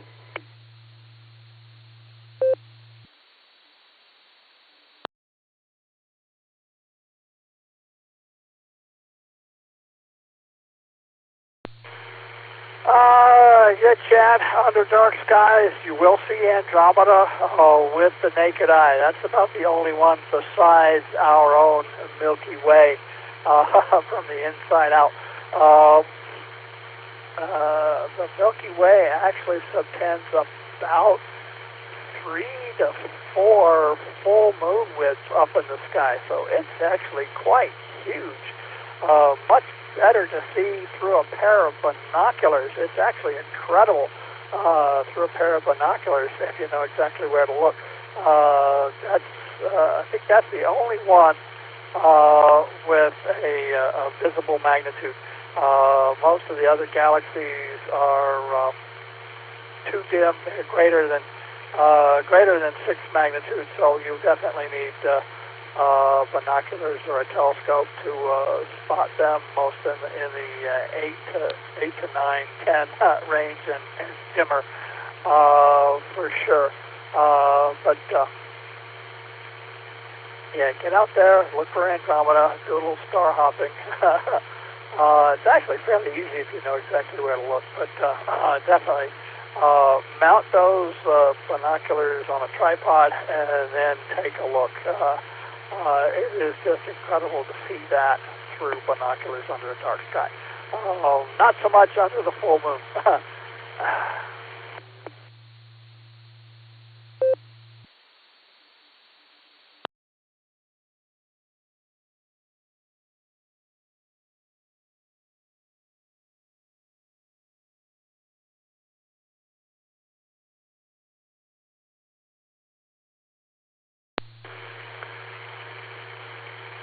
All right, Chad, hopefully that answers your question. Yeah, Andromeda is one of those summer constellations that you can, or Andromeda is one of those summer objects that you can see. The easiest way to find that is if you find the Great Square of Pegasus. When you're looking at it, it looks like a baseball diamond. Go from third base, you'll see a very, very elongated V, and you go through the upper part of that V to the second star, and then just above that you'll see a little fuzzy patch.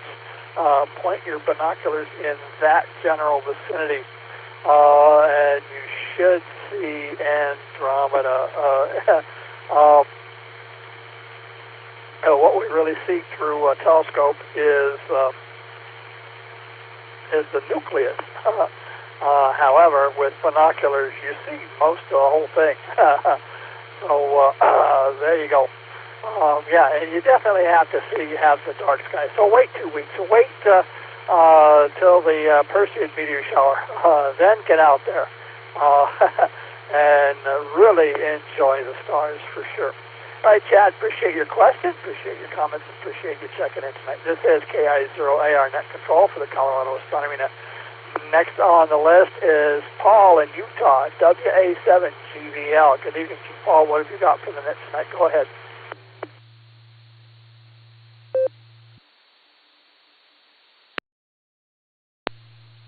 Oh, good morning to you, or good morning, good evening to you, Burness, and good evening to the rest of the net. I have been traveling for the past week. I'm one for the Sheriff's Department here, and had training all last week in Washington, Spokane, Washington.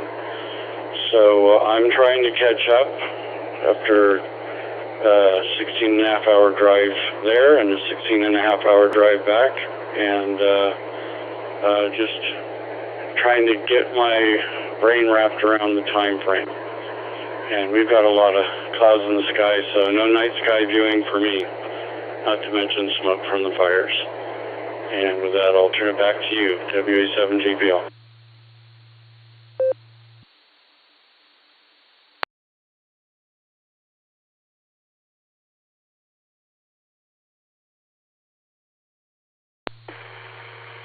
All right, Paul. After 16 hours, I think I would have crashed. So I do appreciate you checking into the net tonight and staying up with us as well. So I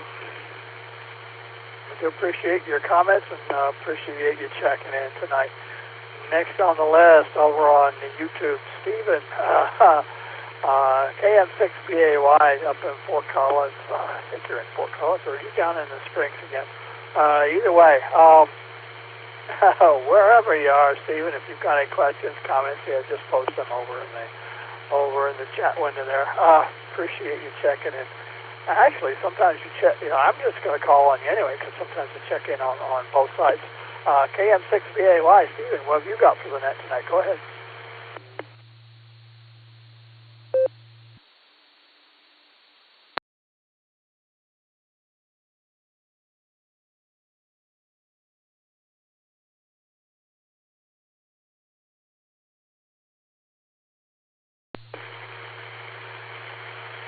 Okay, next on the list is Robert in Texas, AA5AH. Good evening to you, Robert. What have you got for the net tonight? Go ahead.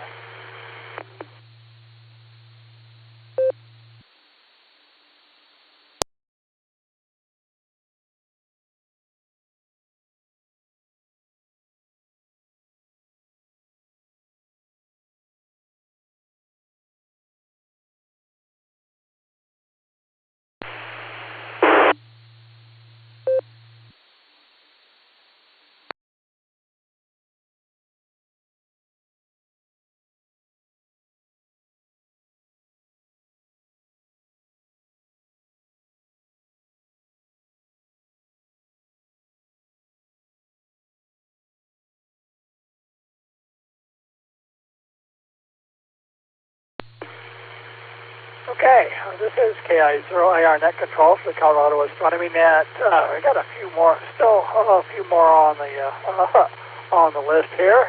Again, welcome to Joe in Texas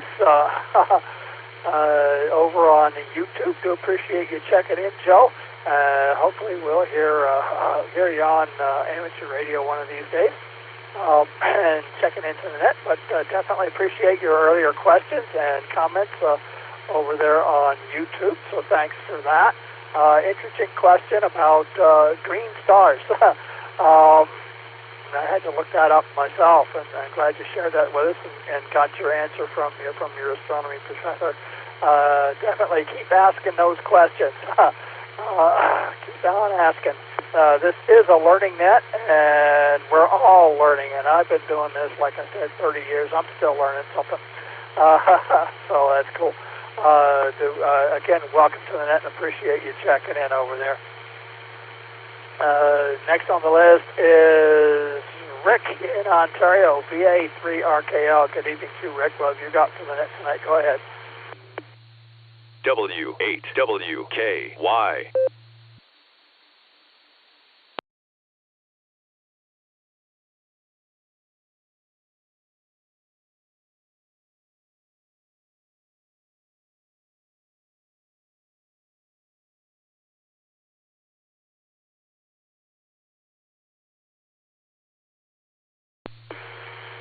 Okay, next on the list is Lynn, KIWWU. Good evening to you, Lynn. Again, welcome to the Colorado Astronomy Net. What have you got for us tonight? Go ahead.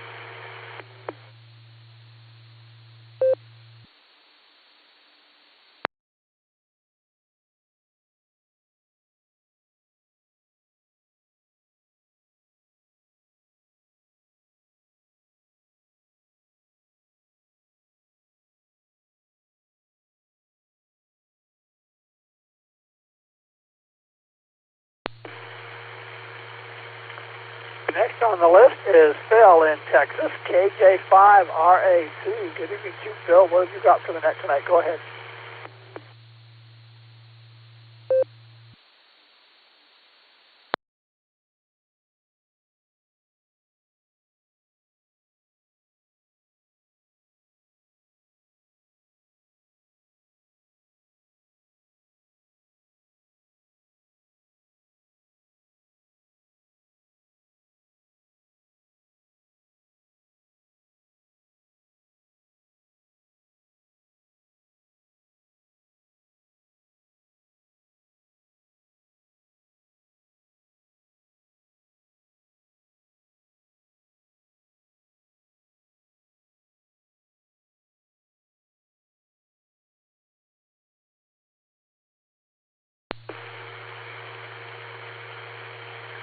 Hey, we got George over on YouTube.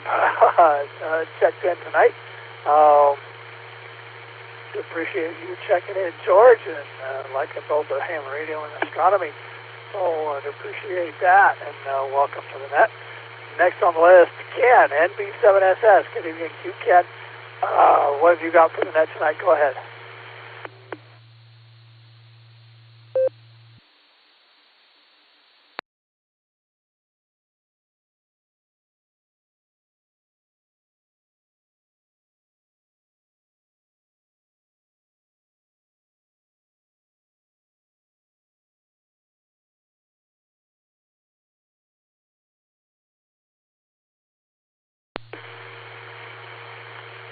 And we got Jack checked in, KE0VH over on YouTube. All right, Jack, appreciate you checking in over there.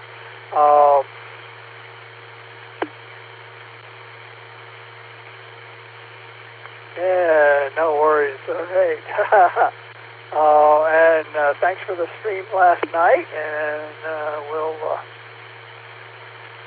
check in tomorrow with your stream again. Check out Jack, Cap Jack Flight Sims live stream tomorrow night on YouTube at 6:30 p.m. Mountain Time. All right, we are at the bottom of the list, and just past the top of the hour, so I'll go ahead and open up the net for anybody else. Questions, comments, and late check-ins before I wrap up the net for this evening. If you are a late check-in, please call with your call sign phonetically twice. Okay, anybody else? Questions, comments, late check-ins, please call KI0AR now.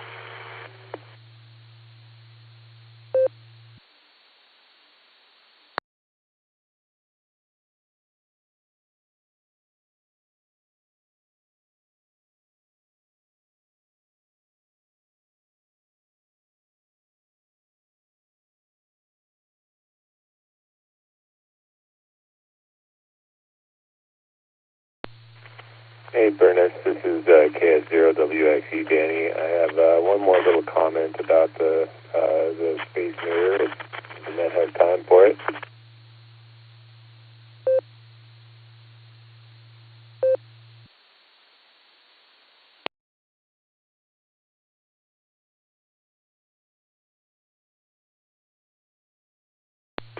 Sure, Danny.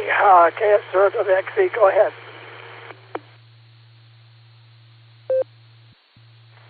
So the company that's launching the satellite goes by the name of Reflect Orbital, and they were approved by the FCC to launch their satellite Arendelle 1, which is a demonstration satellite, and it has faced significant opposition, and despite that, it was approved by the FCC. It hasn't been launched yet, but it seems to be going ahead with it, and I just wanted to bring up the fact that organizations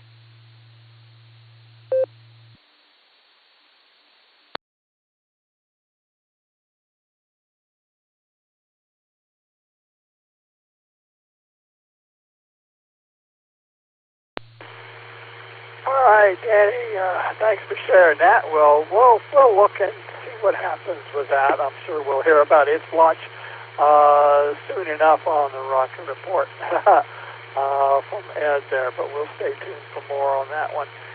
Appreciate your comments. Appreciate you sharing that with us. All right, one more call. Last call. Anybody else? Questions, comments, late check-ins before I go ahead and wrap up for this evening? Please call KI0AR now.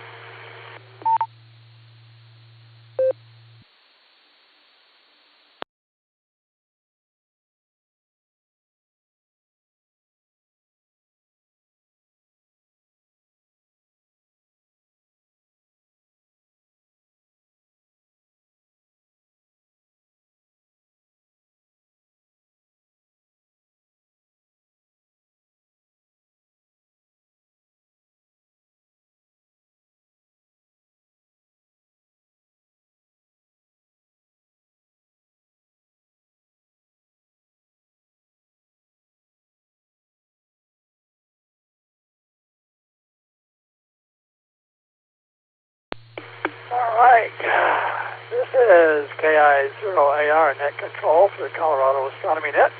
I'm going to go ahead and wrap up the net for this evening. I'd like to thank the 27 check-ins tonight. Great turnout. Appreciate that. Hopefully we'll hear from everybody next Tuesday night for another session of the Colorado Astronomy Net. I'd like to thank the Rocky Mountain Radio League for the use of their repeater systems. Also, I'd like to thank the SkyHub Link group for all the ways that you guys can link into the Colorado Astronomy Net. All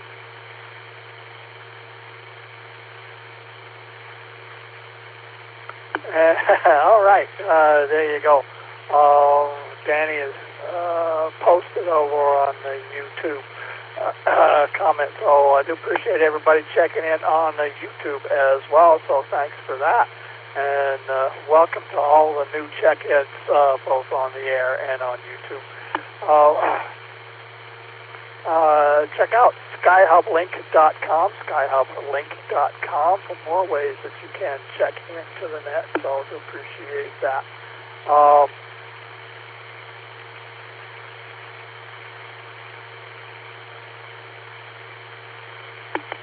With that, I will say 73 and keep looking up. This is KI0AR. I'm clear.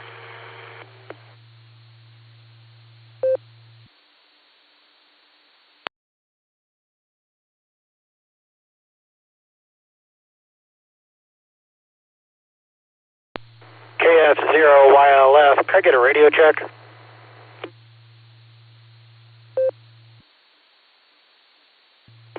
KF0YLF. I think that was it. You're solid into the repeater systems. Go ahead.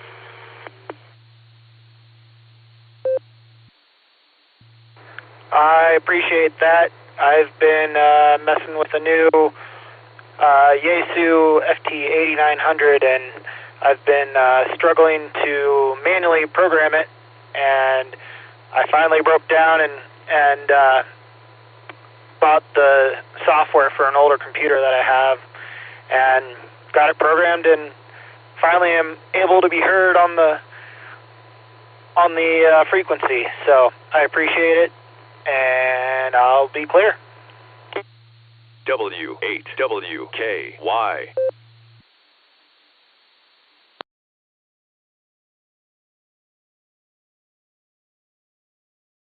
You betcha. Yeah, I've had fun with programming some of these computers as well, or these radios as well. I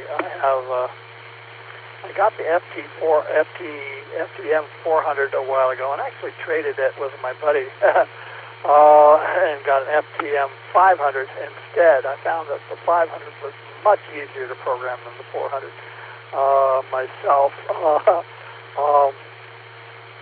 But yeah, definitely can relate to those programming issues. You got to get, especially manually, you got to make sure you get all those things straight and what is it? The PL tones and all of that set up. So good luck. Hopefully we'll hear you on the air later on. This is KI0AR 73.